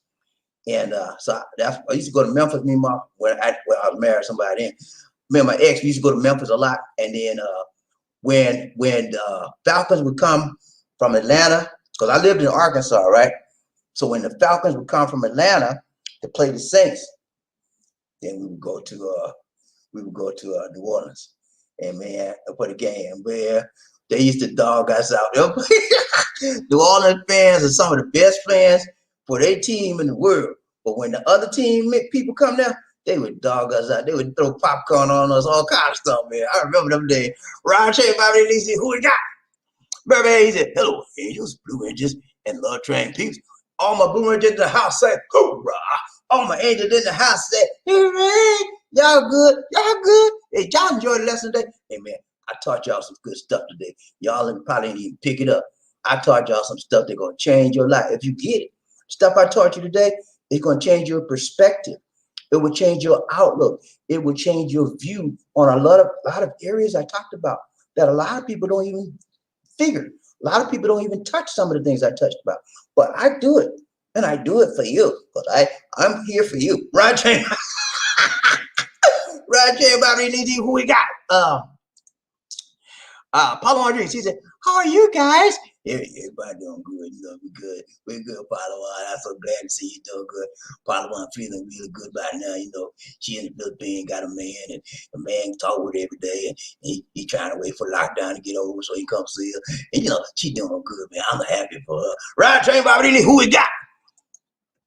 Sincerely, she said, "Paulo and Dream says, so good here. Always also ready. Even my luggage is ready." Whoa, she ready to get up out. Sincerely, I'm ready, boy. She didn't get home for Christmas, y'all. She couldn't make her home for Christmas. They locked down the airport in Saudi Arabia. Nobody could get in, and nobody could get out. Like, what? Only emergency stuff got in and out. That's about it. But they're opening it up now. You can find some flights. I think she told me the other day that Larnie May, you know, Larnie is waiting on a flight to come out. So we'll hopefully it'll open up for either Cecilia, and she can go home, see her children, her mother and her parents and so forth, and they can have a good family reunion. Yeah, let's go. Round Train BobbieD, Lacey, who we got? Murphy, hey, he said, Parliament 1D. I'm wall to wall. I'm wall to wall, treetop dog. Blessed it all the way around. Hope you are as well. Where is it? A wall to wall, treetop tall. Nothing wrong with that, man. Let's go. Round Train BobbieD, Paulo on Dream. He said, "Me too. I'm very comfortable to be here because this vlog and the subscribers are very respectful to the Love Train Angels, unlike the others." Yeah, I'm telling you, man. When you go on these other live stream, they talk a lot of smack. I say yin yang smack, and it's not pleasant. And they don't talk very pleasant about women. And a lot of them are what's called MGTOWs. You know what MGTOWs mean? MGTOW. That's an acronym. It stands for men going their own way. And what that means is these men, these are men that are part of this group that don't like women. I mean, they like women for one thing only. And you know what that is, right? They want the wild thing with a woman. Anything else, she's not worth nothing in my time. They have an innate disrespect and an innate hatred of women because they think women have used men many years, but it's not so. They even hate, and where I break it down to them, when I meet one like that, I said, "Man, you a MGTOW?" "Yeah, I'm a MGTOW, man. I'm a MGTOW. I don't want to be nothing but these. I want no part of these women. All I want with their body, that's it." I said, "Man, that's not a good way to treat women. That's not a good way to think about a woman." I said, "You hate women? You really do?" "Yeah, I don't have nothing to do with no women." I said, "Okay, let me ask you a question. Your mother's a woman, right?" "Yes, my mom ain't." I said, don't, wait a minute right there. Stop right there. I said, "Your mother's a woman, right?" "Yes, she a woman." I said, "Stop right there. You hate your mother too then." I don't hate my butt. Exit, stop lying. Stop trying to treat people wrong. If you treat all women like that, you treat your mother bad too. Oh, people are crazy, man. They got a bunch of crazy stuff. And when you break it down to them and show them the truth, they try to make up some other lie. Ryan Train, BobbieD, who we got? Palawan Dream. Is it perfect? I hear you, sir. Me too as well. Felt in love every day with my man. Ain't nothing wrong with that. It's good to be in love. They say love make the world go round. And Monte, some people say Monte make the world. But you need both. I'm gonna be honest with you, man. You need love. You really do. But you do need money as well. Not that you have to have money to have love. No, I'm not trying to make that correlation at all. I'm trying to make the correlation that in any successful relationship, there should be a love and caring, sharing, communication. But at the same time, there must be a means of living and growing and getting things done in the world, and that takes more time. Okay, so you gotta have a little bit more. Ryan Train, BobbieD, who we got? Murphy, hey, he said, we love and respect Filipinas and all women. Yes, sir. You heard what we said, Palawan? We love and respect Filipinas and all women, all women. And I can't say that for a lot of these live streams I see on the internet. A lot of them just dog out women, say all kind of nasty, mean stuff. And some of them, to be honest with you, some women like that. I mean, some women like to be talked dirty to. I would never do that. I don't see how that could benefit them. But there are some women that like that type of talking, that type of communication, that disrespect them. And maybe they were raised that way, to be talked down to by a man, or I don't know. But I respect women, and most people on here respect women as well, And so I don't care for these people that talk bad about women. Because I was raised by a strong black woman. You know what I mean? My grandmama, my mama was a strong black woman. She died. God bless her soul. Then my grandmother finished her where my mother left off. She raised me. So I had two strong black women in my life. And for me to sit up and say, I don't like women, I can't do that, man. And I got girls too. So I tell it to you straight. I respect women to the utmost. Ryan Train, BobbieD, one nation. Baby, hey, what's up? He said, you are safe and protected here in all the angels. Yes, right, man. We protect our angels. We don't play. When we hear somebody saying something crazy, we get up and we take care of business. We handle it right then. We don't let it get out of hand. Ryan Train, BobbieD, Paulo Andre said, yep, that's why I love to be here. Hey, good. We'd love to have you here as well. So glad to see you, Paulo One. We want you to be here and feel safe and feel free to be yourself and communicate. And we're here to be friends. We're not trying to take advantage of you, call you any kind of names. We just want to help you reach your goals in life and to see that you're happy. That's it. Ryan Train, BobbieD, Murphy, hey, he said, you have to love, respect, and care for your lady. Be a man, she will be one. There you go, man. You heard that? That's some good. Y'all better listen up on that. That's some straight up talk right there. He said you have to love, respect, and care for your lady. Be a man, and she will be one. That's it, man. You can't get no deeper than that. Women are looking for man to be a man. You hear me? They're not looking for no man to be no punk. Okay? They're not looking for no man to be a weak boy. They're not looking for no man to be a slave master either, beat them all the time. They're not looking for that. They look for a kind, generous, sincere man that loves them and that they can love back in turn and grow together and wants to help them and they want to help them. That's what a man is. When a man is a man, a real man, he has a goal on his life and has to help people that love him. If he in a relationship with a woman, he's gonna try his best to help that woman reach her what potential and reach her what goals in life. That's what a real man does. A real man is a leader. A real man is a teacher. A real man is a feeder. A real man is a caring person. He cares, he shares, and he helps people up along the way. That's what a real man does. And a real man is a leader. And that's what a real good leader does. Helps people move up. That's it. Takes care of. Ryan Train, BobbieD, who we got? Bottom one. He said, especially the couple, Bobbie and Lisa D, they inspired. Thank you so much. Thank you so much. I'm glad to hear that. I try to do right, tight, long, and strong, but I have issues like everybody else. Even now and then I act the fool. I can act the fool sometimes, But I'm just a man. But I always come back down to the ground. And if I did something wrong, I'll repent. And I said, I'm sorry, forgive me. But I had the Lord for it. Let's go round train BobbieD, see who we got. That's it. That's it. Okay. Okay.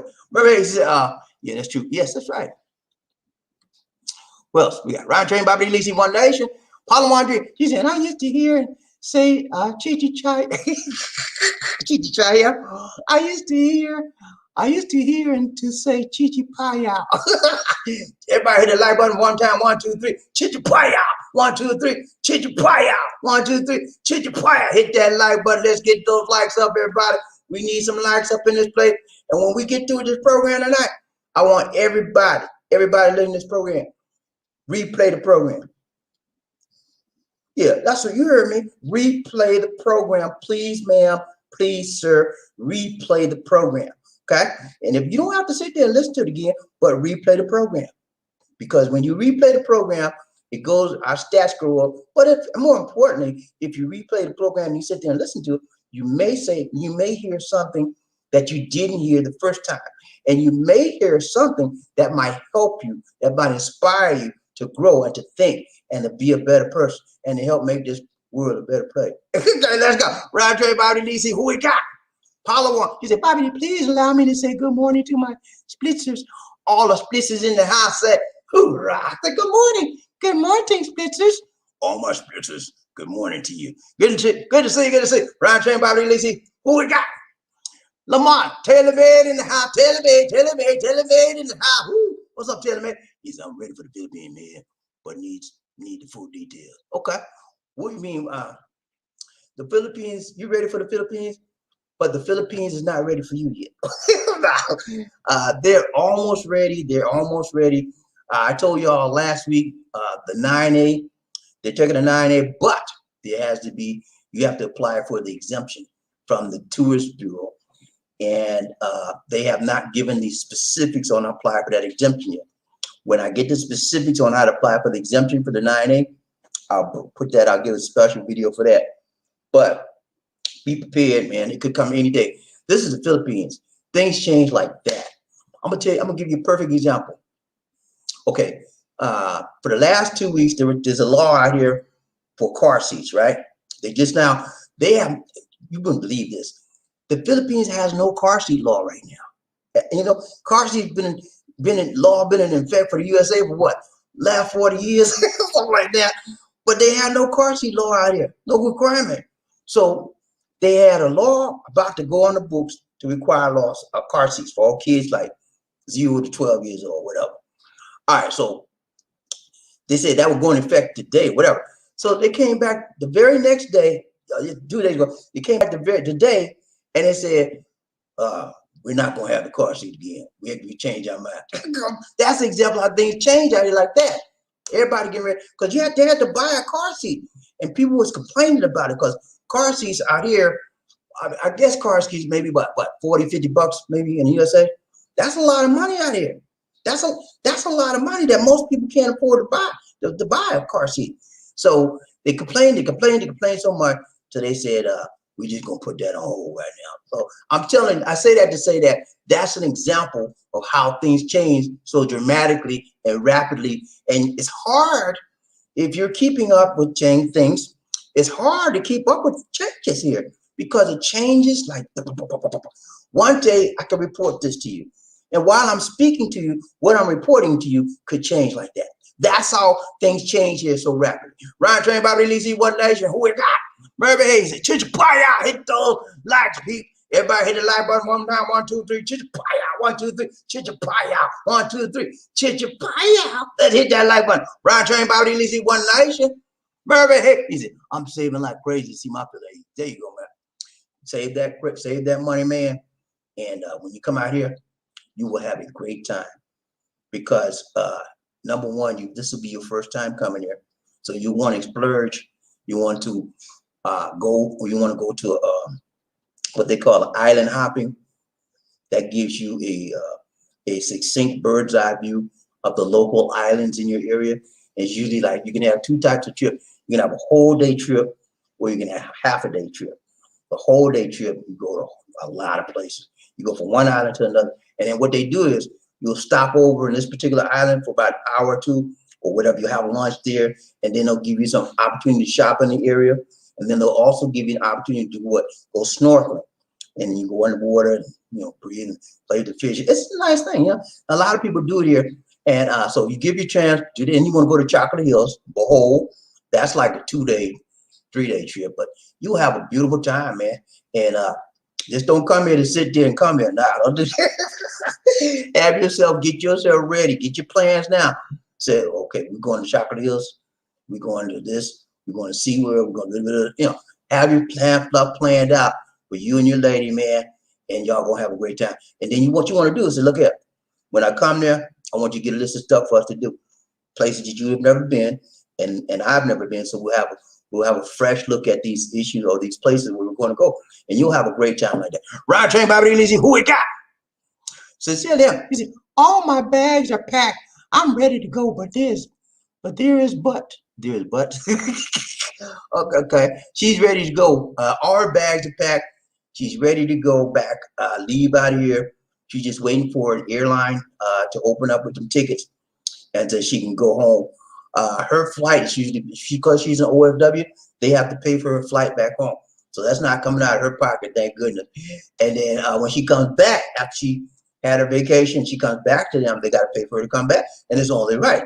If they want her to work there, right, they need to pay for her transportation. Ain't nothing wrong with that. Ride train, BobbieD, Lizzie, who we got? Remember, hey, he said, Sir Lamont, I thought you were already there.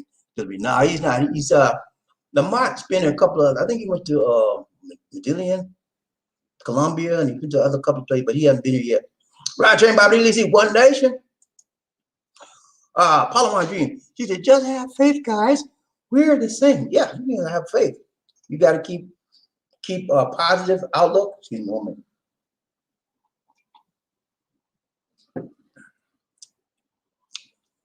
You got to keep a positive outlook, and you got to be pushing always towards your dream. You got to have hope, okay? And the only way you're going to have hope is to have a goal, okay? Have a goal in your life and strive toward that goal. That gives you something to get up for in the morning, and that gives you something to look forward to. People that have no hope, have no dreams, have no desires, they have no life. Because they have nothing to what? Look forward to.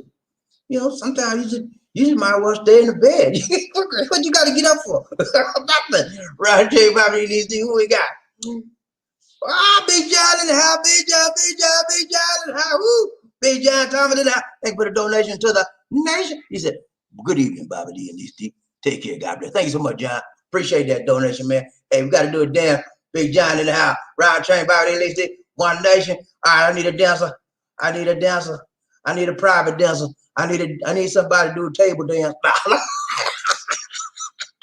Just playing, man. Hey, I'm not in no club. So, okay, who we got? See, I got a new dancer for y'all today. Okay, let me see if I can find him. Hold on. I told you I'm gonna get some new dancers. Okay, here we go. Let's go.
Thanks so much, Brian, John, Big John in the house. Thanks so much for the donation to the nation.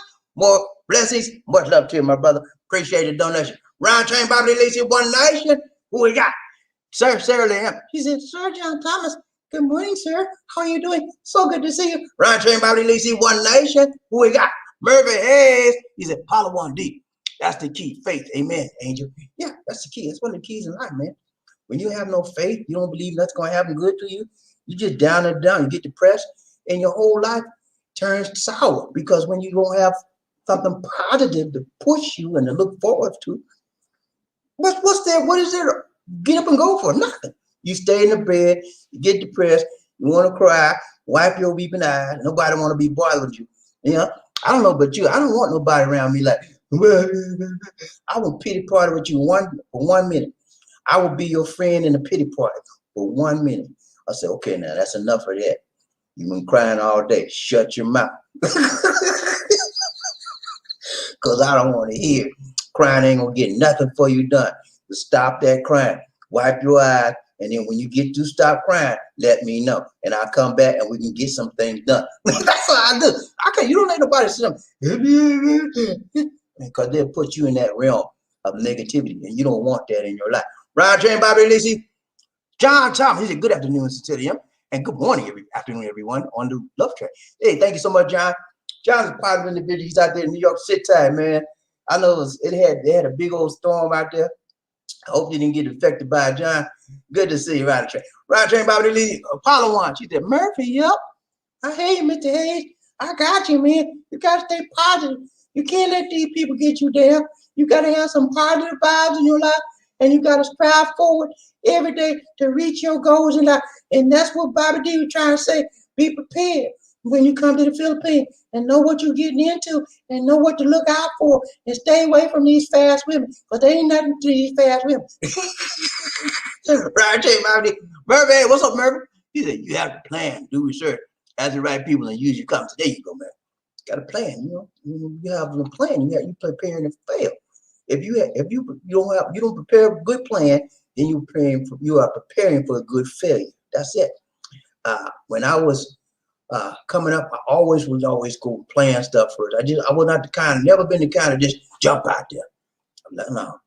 I take my time, I research, I ask people, and then once I figure out that it's going to be a good venture for me, now I'll do it. Now sometimes I messed up. I done messed up a lot. Because sometimes you can plan, and still mess up. Now I did that too.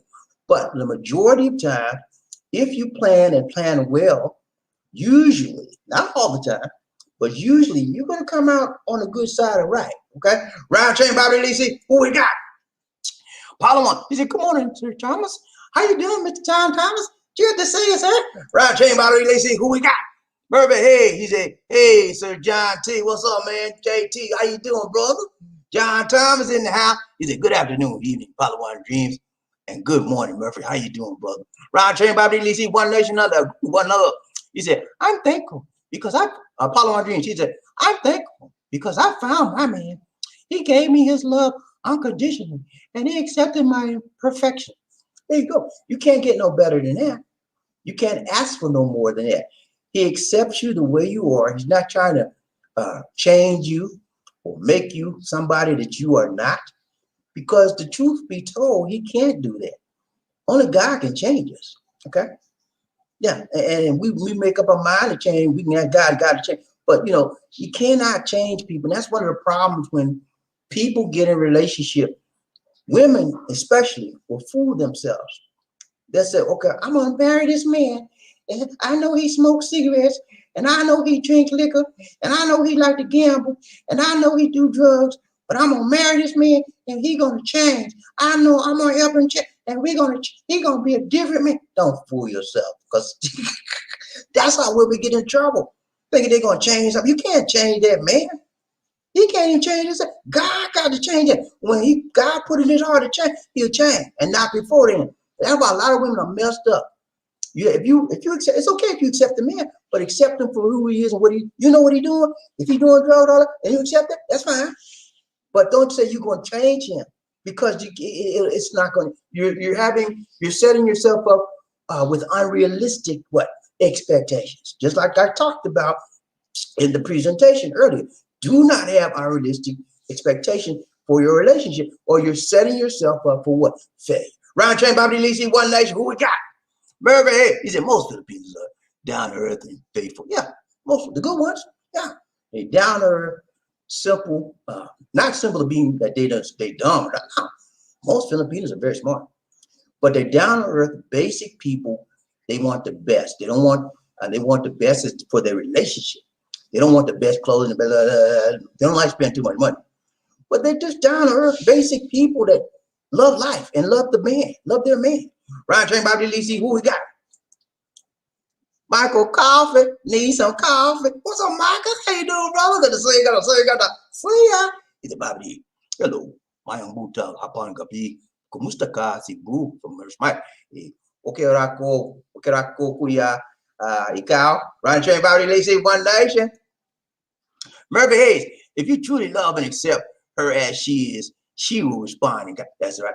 If you love and accept her, and when you love and accept somebody for who they are, what they are, and how they are, they see that. Because nobody see that. Most people don't accept her for who she is, what she is, how she is.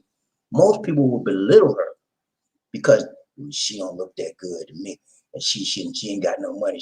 She's a beggar. You know, that's what most people do. But if you see all the imperfections and you overlook that, that's what I've done that, man. These are my imperfections, and she overlooked my stuff because she understood it. She understood I had those perfections. She didn't say I didn't have it, but she accepted me the way I was. And she didn't try to change me or rearrange me. Same with me. I had to accept her the way she is. Yeah, that's why it took 5 years, man. I dated her for 5 years. I know her inside. I know everything about her, and I could know. And then when we married and got together and lived together, I found out there's a whole lot I didn't know. Yeah, but I knew that I had already said in my heart that I was going to accept her the way she was. She said the same thing to me. But yeah, you got to accept people who they are. Ryan Train, BobbieD, Lisi, who we got? Murray Hayes. Hello, sir. Mike, what's up, man? You all right? Good to see Michael Coffee now. Need some coffee. Ryan Train, Michael Coffee. He said, BobbieD, hello. God bless and be with all the guys, men, and ladies, women. I love Trainpreneur. Nurse Mike. Thank you so much, Nurse Mike. Thank you so much. Same to you. Palawan Dream. She said, good morning, Mr. Michael Coffee. Need some coffee? How are you doing, sir? Ryan Train, BobbieD, needs to set it up. She said, Sir Michael Coffee, God bless you too, my dear. So good to see you. Ryan Train, BobbieD, Lisi, Michael Coffee, need some coffee. I said, Murphy, hello. God bless you. Keep faith. Stay positive in your life, Nurse Mike. Good to see you, man. Ryan Train, BobbieD, Lisi, Palawan Dream. She said, Splitsies, must watch these, please. We are completely relate his advice, and we did all of these. Yeah, good stuff. Hey, man, I'm trying to tell you, man, I've been a while. I understand the Filipino to a certain extent. I won't profess to be an expert on everything, but there's some things I know, and some things I know from knowledge, and then there's some things I know from experience. So when you put knowledge and practical experience together, you got to win in hand. Ryan Train, BobbieD, Ryan Train, BobbieD, who we got? Murphy Hayes. He said, correct. And healthy communication helps the bonding. Yes, it does. Healthy communication is very important. If your relationship is going to survive, you better learn how to speak to your woman, and she better learn how to speak to you, okay? In a respectful, caring, sharing manner. And a lot of times we learn to communicate and we learn to talk, but we don't know how to listen. That is very important in the communication process. We always talking at the minute. Hey, I want you to, but we don't listen that much, you know. It's a two-way street. You got to listen as well as communicate. Communicating, you send out communication all day, but if the woman ain't listening to you because she don't like what you said to her, it don't mean nothing. That's what happens when a lot of these Filipinos will get into tempo, and you call yourself talking to them. They ain't hearing one word you think. They heard you, right? They hear the noise coming from your mouth and going in the ear. They hear that noise, but they're not listening. Okay. Listening means that you hear, you understand, and that you are going to act accordingly to what the communication was. You can hear all the time, but if you don't listen, it means nothing. And that's what happens. When a Filipino gets in a tempo, They're not listening. They hear you, but they're not listening. That means they're not going to act on nothing you said because there's a roadblock there in her personality, in her spirit, or in her emotions. Something you said, something you did, something you did not say, or something you did not do caused her to shut down. Okay? So it's a very important point. Round train, BobbieD, DC, One Nation. Who we got? Palawan. He said, respect, trust, and understanding. That's the most important thing in a relationship. Yes, it is. Those are very good characteristics, good things to have in a relationship. It will grow your relationship and it won't tear it down. And keep in mind, guys, it's just not respect from the lady only. You have to respect the lady and she has to respect you. It is a two-way street, not just one way. And a lot of times people say when people get together, there's a 50-50. She got to give 50, you got to give 50. So it comes up to 100%. No, it don't work that way. You got to give 100 and she got to give 100. Both of y'all got to keep giving. And sometimes it's a lopsided situation. Sometimes you can be given 150 and they can only be given 50. Okay? You up here and they down there, you doing all the work and they doing nothing. That's not a good situation. But at least you're working, you're trying to compensate for the other person's shortcoming. But when you get tired of working and y'all both at 50, guess what? Start tearing apart. So as long as somebody's working toward trying to get it level, you're gonna be right. When both of y'all start working, you no trouble. There's no hope for that relationship. Round train, BobbieD, DC, who we got? Michael Coffee needs some coffee. He said, BobbieD, hello. I have been taking Tagalog language words lessons from my Filipino friend here in the USA. Okay, good, man. Tagalog is a good language. It is a primary language. The Philippines has two languages as a primary language for this nation. Tagalog is one, and English is the other. So he's prepared. He's ready. He is prepared to come here. He knows the language, he knows the culture, and he knows what to expect. You cannot get any better than that. Michael Coffee has been here as well several times, so he is ready. And some of you guys can learn from him. He learned the language. You know, that's how much important this country is to him. And that's how much important it is to him. He knows he wants to communicate better. And the best way is to, as I mentioned to you early in the broadcast, is learn the language. I didn't come here knowing to Cebuano. I had to learn it. You know, I'm still learning. But I understand that learning the language helps me to be a better person here in the Philippines. Round train, BobbieD, DC, who we got? Michael Coffee needs some coffee. He said, BobbieD, hello. Some Filipinos out in the province areas in Bogo and Bogu and Medellin and Cebu don't know English that well. Yeah, that's true. You'll find a lot of the people in the province area, they'll know some English. I say some because they don't. I told you earlier, whenever you don't use something, what happens? You lose it. Now, most Filipinos are taught English in school, primary school, on up to secondary or high school. They're taught English just about every grade. So they know the language, they've taught it, but they just like everybody else. They just take the class to get by, get a C, they get a C to pass. That's it. They don't use that stuff. And because they don't have to. They don't have people in their immediate social circles that use English. So it's like a waste to them. But I don't know. They just speak their regular language, you know, whatever that is. So, but it's important.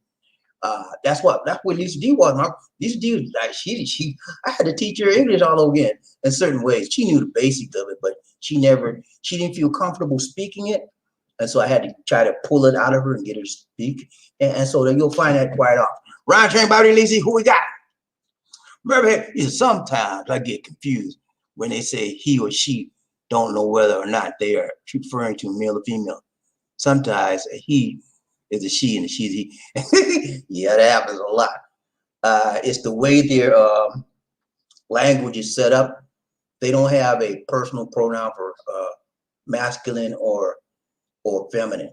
So when they may say he they're referring to, it could be referring to a she, because in their language, they don't have a personal pronoun for feminine or masculine. It's just the person, in other words. So that's why they get it messed up a lot. But you can, it's nothing you can do about that.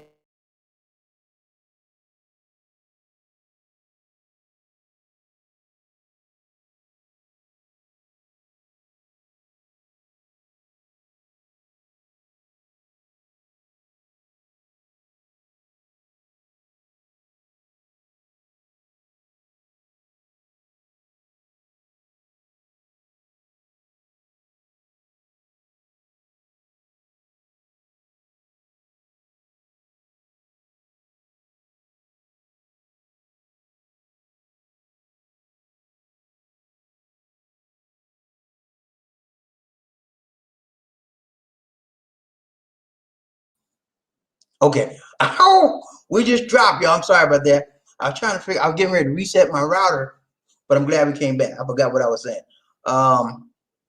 Yeah, they will refer to a gender, a male as a female sometimes. That's how they do.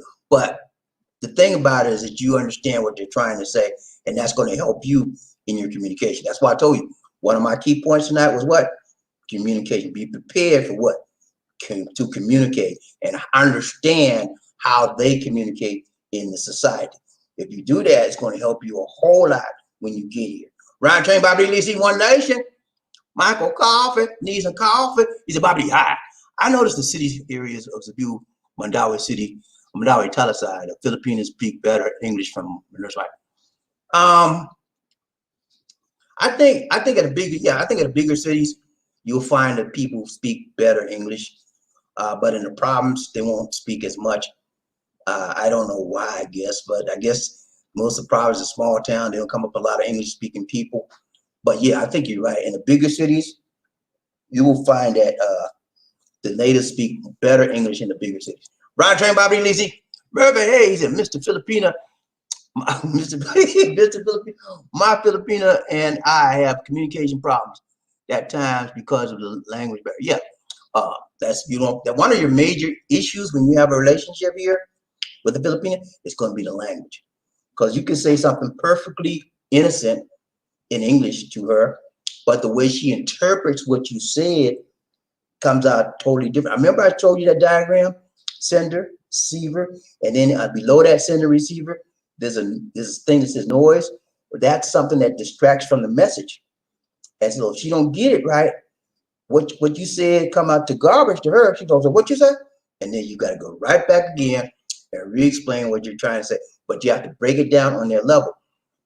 If you're not a patient person, you don't need to get involved with a Filipino, okay? As far as English and language, because it's going to take time.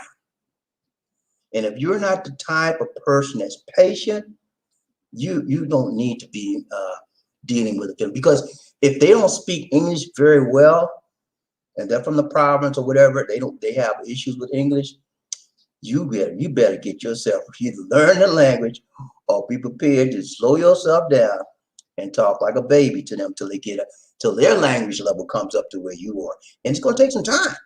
So if you're not patient, you're going to be having some serious trouble. Ryan Train, BobbieD, Lisi, One Nation. Who we got?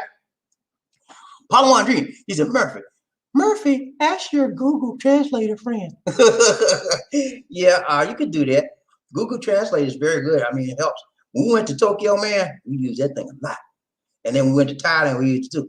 But that Google Translate, it works, man. It's really good. Ryan Train, BobbieD, Lisi, who we got?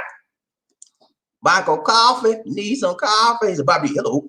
Some of the Filipinos that work at Ayala Mall, SM Seaside, Mabalo malls come from the province areas. Remember? Yeah, you'll find that a lot. A lot of Filipinos in the big cities, they don't really live here, or they'll only live here to work here. Okay, but they're from the hometowns within the province. That's where Lisa D was. She is from Medellin, but she worked in Cebu since she was 18. She graduated high school. She came here to get a job. So and you'll find a lot of them like that. So some of you say, well, I'm not looking for a city woman. I look for a province woman. You'll find a lot of province women right here in the city. You know, they say you can't take the province up. You can take the person out the province, right? But you can't take the province out that person.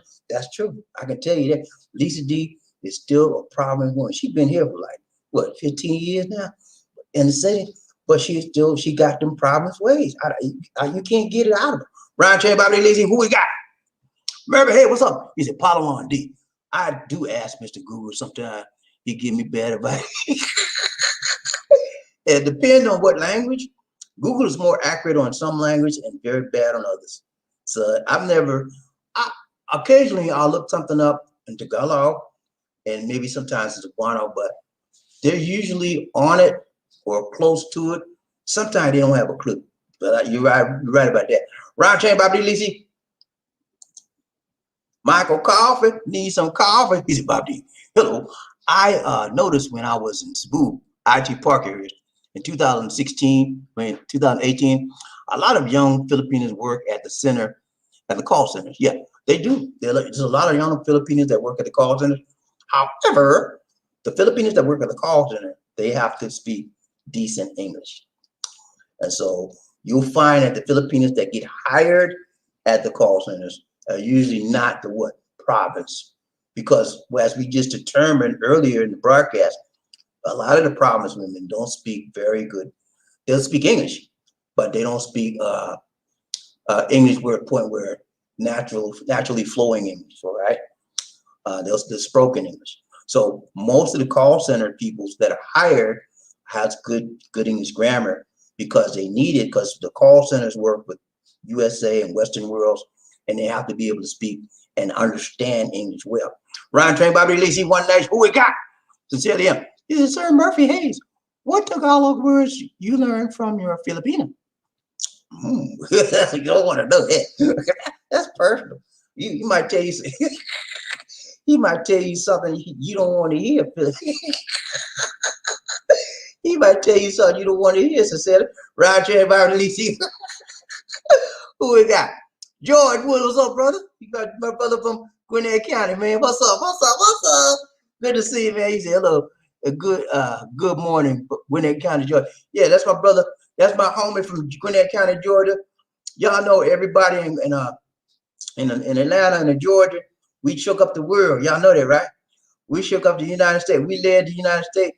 We the one that got rid of Trump. We got rid of Trump. Y'all ought to be thanking everybody from Georgia, like me and George. We got rid of Trump. Everybody that voted Fulton County, Gwinnett County, and Fulton County, Gwinnett County, DeKalb County. I lived in Fulton County. I lived in Fulton County. I lived in DeKalb County, and I lived in Gwinnett County. So I lived in all three of those counties. The last county I lived before I moved here was DeKalb. I love DeKalb County. I lived in Gwinnett County with Georgia. It's all right, but I get out of here. It probably done got better since I left it up. But yeah, man, Georgia was on the map this year. We went from red to blue. It's Georgia blue. I like Georgia blue. Do you like it too? Then that right. Right. Who we got? Roger Bobby Lizzie. Palawan. He said, Murphy. Roger Bobby Lizzie. Who we got? Michael Coffee. He said, Bobby, hello. Guys, man, have your shades on when you visit the park, IT Park area. Cebu, Maganda, Wapa, Filipinos all over. Yeah, there's some beautiful women, man. And if this is your first time here, you need to be prepared for shock. Beauty shock. Because your eyes will be like, when I first got here, I was like that. I had to watch myself because I was like, it'd be amazing every time you turn around, some beautiful woman or an exotic looking woman will walk by you and you're like, whoa. You have a whiplash because your neck will be doing Roger Bobby Lizzie, who we got?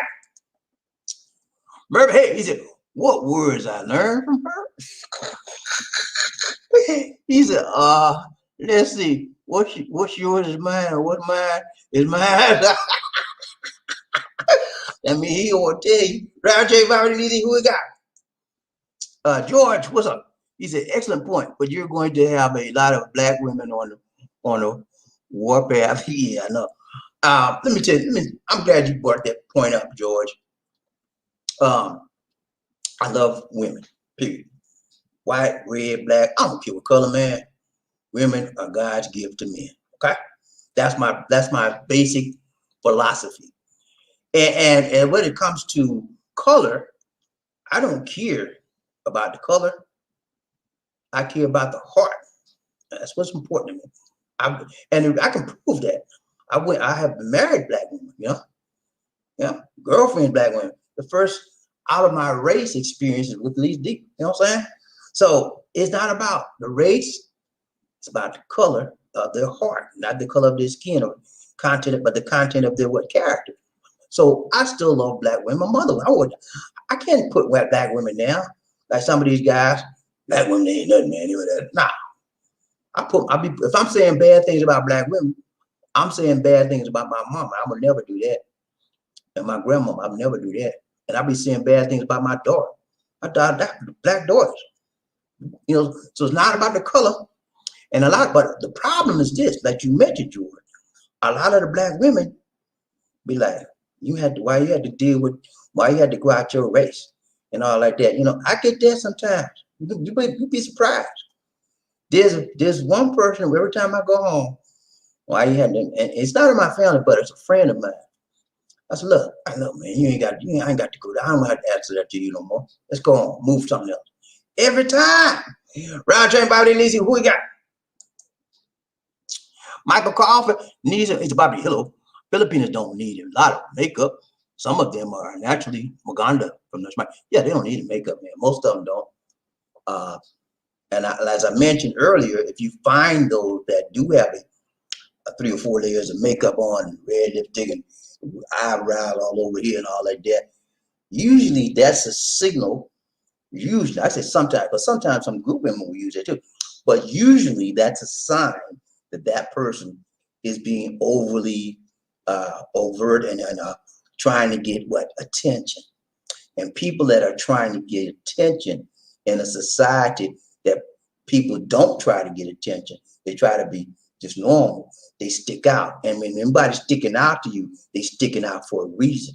That means you may not want to get involved with that person. I had to learn that when I first came here. People were coming up on me, and I didn't know. I thought they were just being friendly. And one of the guards told me, "So she a hooker?" I said, "What?" I heard of a body though. I'm right in help y'all tomorrow on my first trip here. Round train, BobbieD, Lizzie, One Nation. Who we got? Paula Wan. He said, "Listen to him, sis. BobbieD advice is very good and so true. The man than the other vloggers, right?" Hey, some of these vloggers be telling y'all some everything. I don't know. I don't watch a lot of them because if I did, I would be just like them. So I try to make my stuff come from me, and I don't get it from this one because I watch that one. I don't get it from this one because I watch that one. I get my stuff from me, my life experience, and my knowledge of the people, and what God put in my heart about it. That's how I get my stuff. And they get a lot of time what these guys do, and they be watching my program, man. And I had this guy, I ain't gonna mention the name. I had this guy every time I did a program, he'd pick something up my program and run it the next day. He carries it. I don't know why they don't steal my stuff. And I had to tell him, man, look, somebody told me, but I didn't know about it. Somebody told me we're doing it. I said, look, I put out a warrant. I said, you do it again, I'm gonna call your name. They ain't did it no more. But yeah, it's a difference, and I'm not trying to put these guys down. Everybody, in my opinion, anybody that does a vlog or has a channel, they should be some respect, and because they're putting out their position, their point of view, and it takes you guys might not understand this, but it takes a lot, and I'm talking about a whole lot to have a channel, and especially a channel related to the Philippines, because the Philippines, the category of Philippines is very, very competitive, very, very competitive. There's a ton of people that are in competition with the Philippines travel area, which we're in. And so if you see somebody with beat up, you know, they have to do something. They have to be out about something. They may be on the wrong area or whatever. Some areas they may be wrong. But overall, we got to respect at least they're trying. Ryan trained by BobbieD, One Nation, sincerely. She said, Sir Michael Coffee, I'll choose what kind of sunglasses to my man. You know, the one for the horse. That's the one for a horse, y'all. You know, the one for a horse. That's the sunglasses he will be using. She talking about the one with the you know, the one with the blinders on like this. This is the horse head right here, and they put the blinders on so they can't see that way. They can't, so they can't see that. I hear you. You want to block that out. She don't want them looking at them women.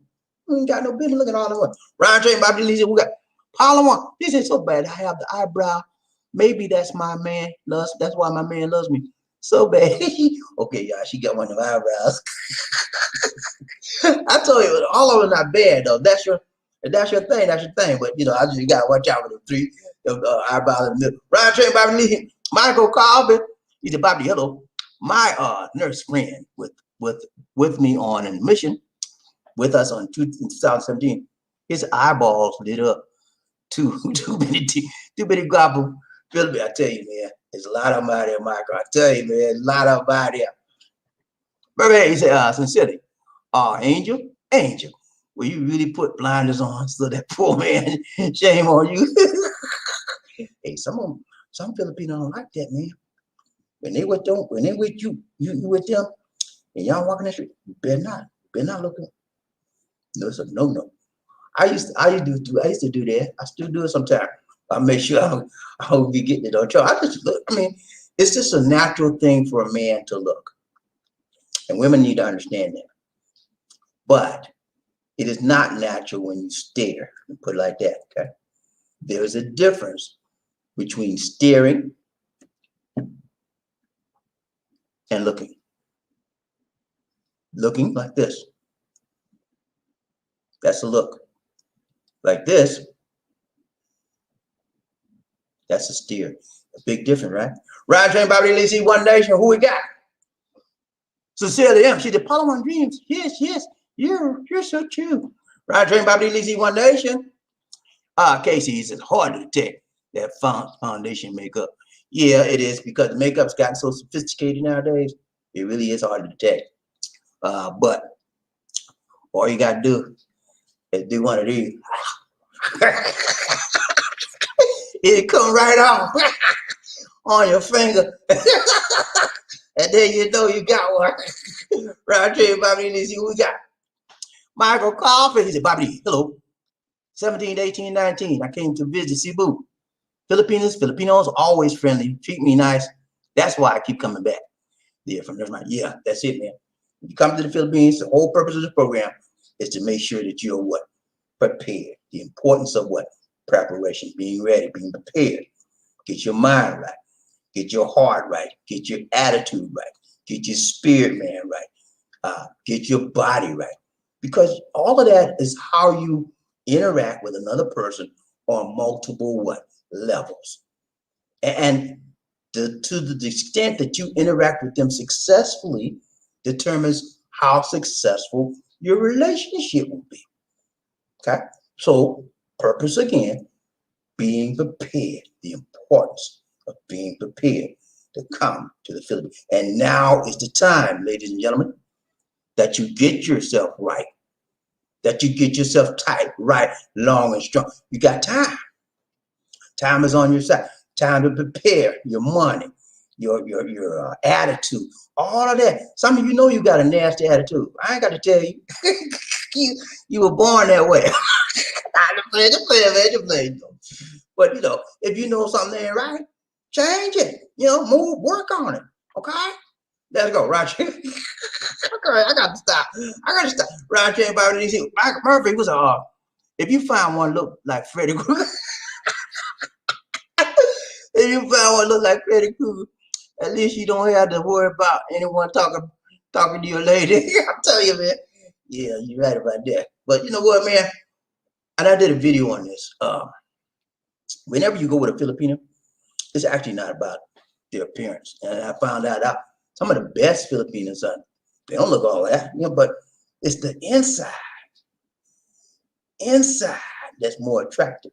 I come in, because you come in, when you come in, man, you're gonna see like some of the finest Filipino in the world with a Freddy Krueger looking guy. I'm serious, man. That's what happened. Like, whoa, what is you doing with him? You know, and then you're gonna see the opposite as well. You see some fine, good looking guys or some Freddy Krueger women. You know what I'm saying?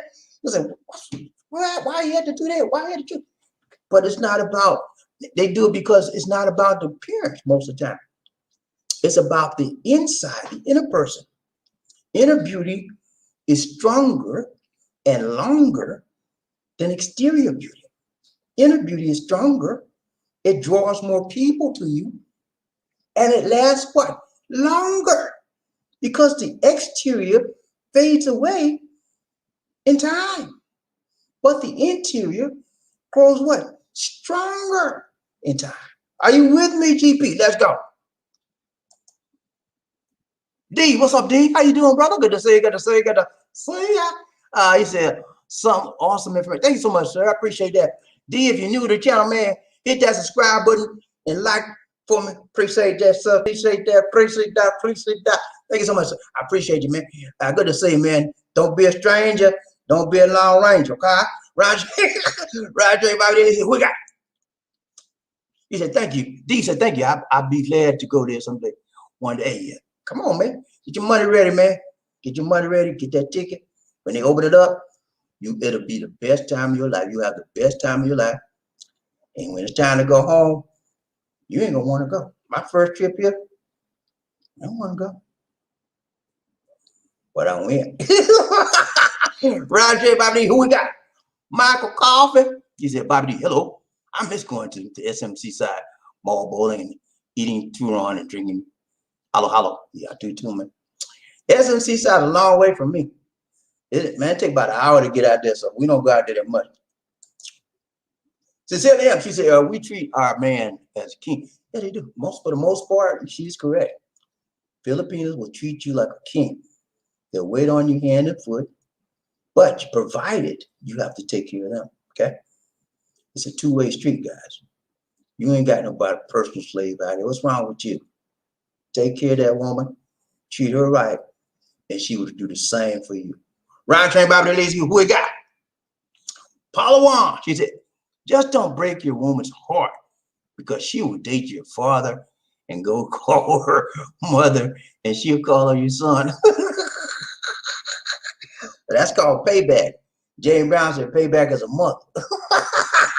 Let's go. Ryan Train BobbieD, who we got?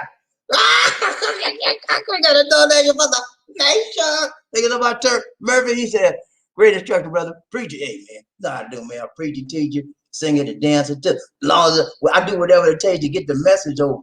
That's what I do. That's why I'm a master teacher, master instructor. Let's go. We got to do Denver Murphy. Hey, Ryan Train BobbieD, One Nation, under our group. Hey, I got a special video. I can find it. Let me talk to you about this. Recently, a woman passed away, and many of you may know her if you're older. Her name was Mary Wilson. Mary Wilson was one of the founding members of the group called the Supremes. Y'all remember that, right? And the leader of the Supremes was Diana Ross. So eventually, they called the group the Supremes and changed their name to Diana Ross and Supremes. Mary Wilson died 2 days ago, I think 2 days ago now. She was a very, very beautiful woman. And she grew prettier on the outside as well as the inside as she got older. I loved her as a kid, man. I would watch her sing with the Supremes. And I would always ask myself, when is she going to lead the song? Because I liked her that much. She never got, I don't think she ever led any song, but she had a beautiful voice. And I did a thing to remember her. I'm going to do that right now. If I can find it, give me a minute. This is a memorial to, it's not that long, but I like to do something for people that I like. Give me just a minute. Okay, here we go. 1, 2, 3. Here we go.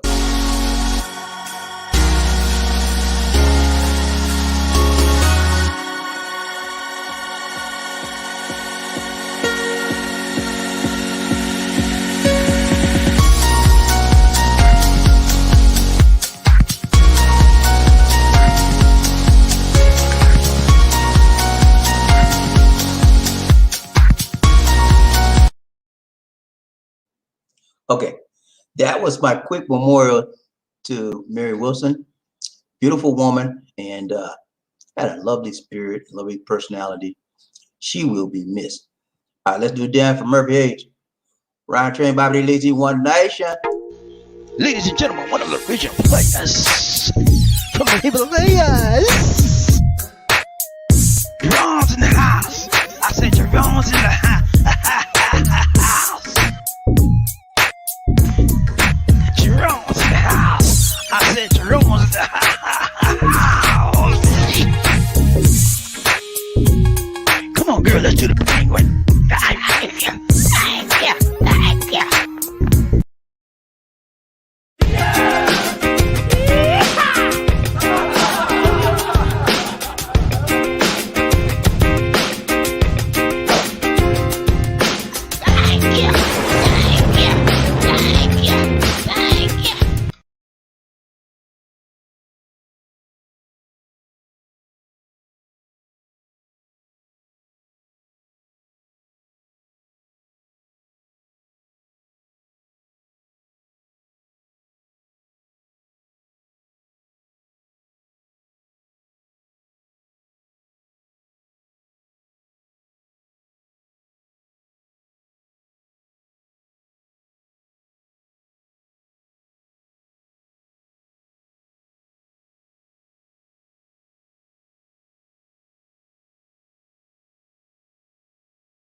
Okay, I'm back. I had to use the restroom, guys. Sorry about that. Quick restroom. All right, trying to put some sanitizer on my hand. Okay, who we got? Ryan Train, BobbieD, Lazy One Nation. Give me a second, y'all. Okay, here we go. Thanks so much, Murphy. Thank you. Thank you for the donation to the nation. All right, appreciate it. Much love, more blessing to you, my brother. Good to see you. Ryan Train, BobbieD, Palawan Dream. She said, sincerely him. Sincerely him. We treat them as our baby because we call them baby and because they called us mama. Hey, that's what happened, man. The women will treat you like a baby. They'll smother you with affection and love. And you can't ask for no more than that, right? Right, gentlemen? Because all men like to have their what? Ego stroked. Yeah, what do you mean by the ego stroke? Yeah, we like to hear, you look so good. Yeah, you're so handsome. Ooh, I like the way you say that. We like the women to say that to us. Every man likes to hear that they are good. They're the best at something. And most Filipinos know how to stroke your ego. That's all right with me. Gary, Government Chief, what's up, man? How you doing, bro? Good to see you. You all right, man? He said, and they got the teeth too. Yeah, they got teeth, man. Just sure do. Ain't nothing wrong with that. Ryan Train, BobbieD, Murphy, hey. He said, that's right. You marry the whole doggone family. You marry a Filipina, marry the family. Okay? You don't got to marry. If you're a boyfriend, your fiance, whatever, they consider you as family. It's the way it is. And if you, some of you as Americans don't like that.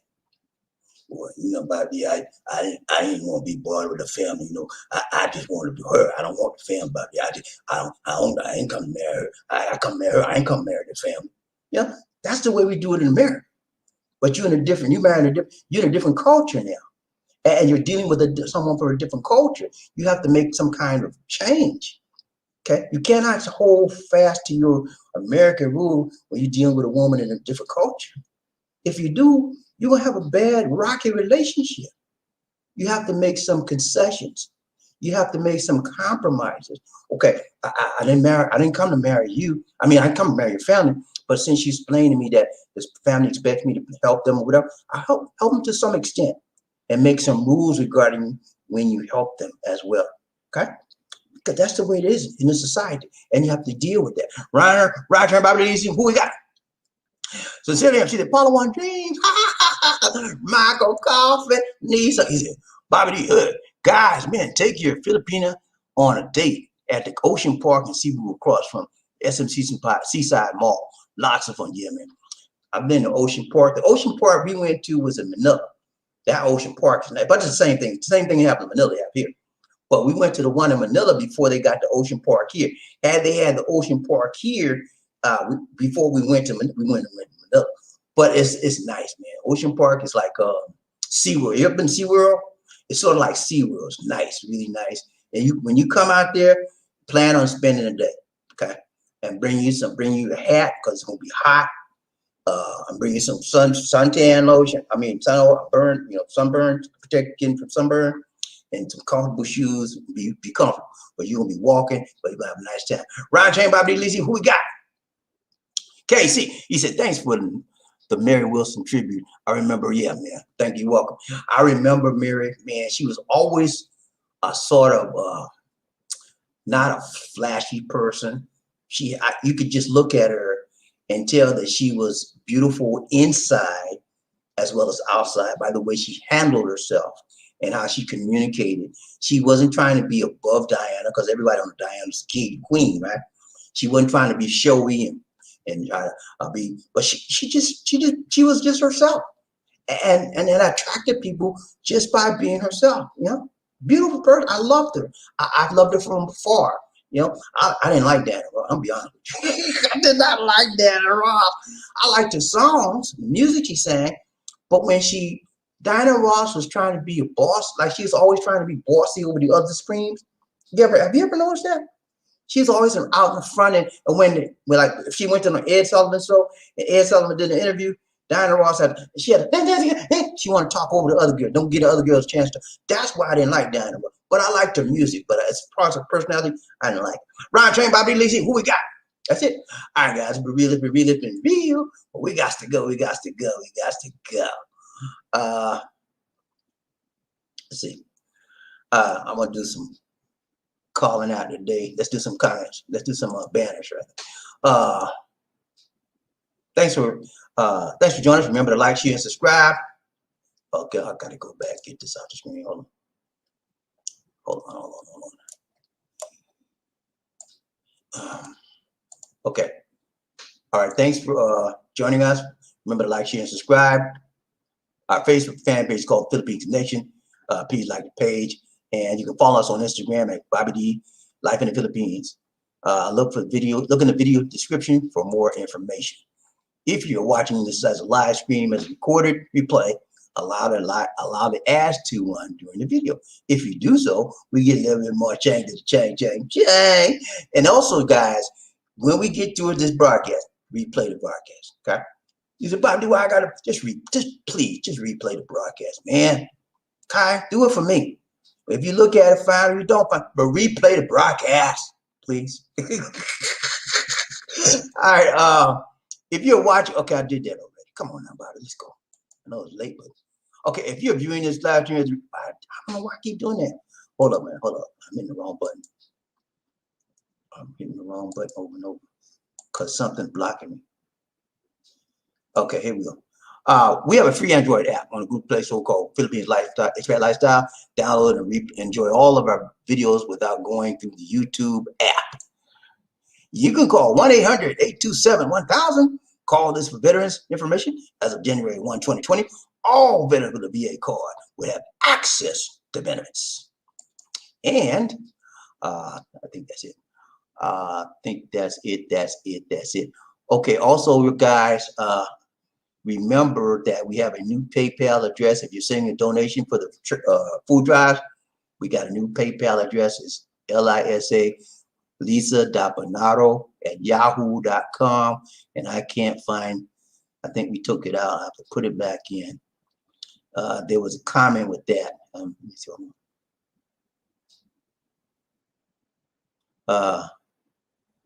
Okay, I can't find it. We must have took it out. But anyway, let us know if you send a donation with the right PayPal address.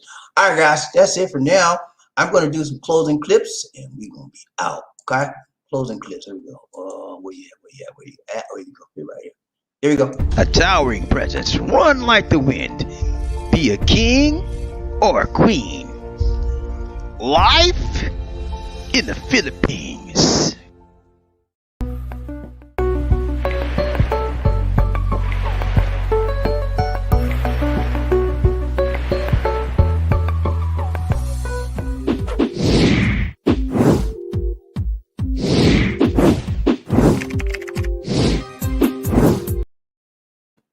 All right, guys, that's it for now. This is BobbieD singing for Lisa D saying take care, God bless, and peace.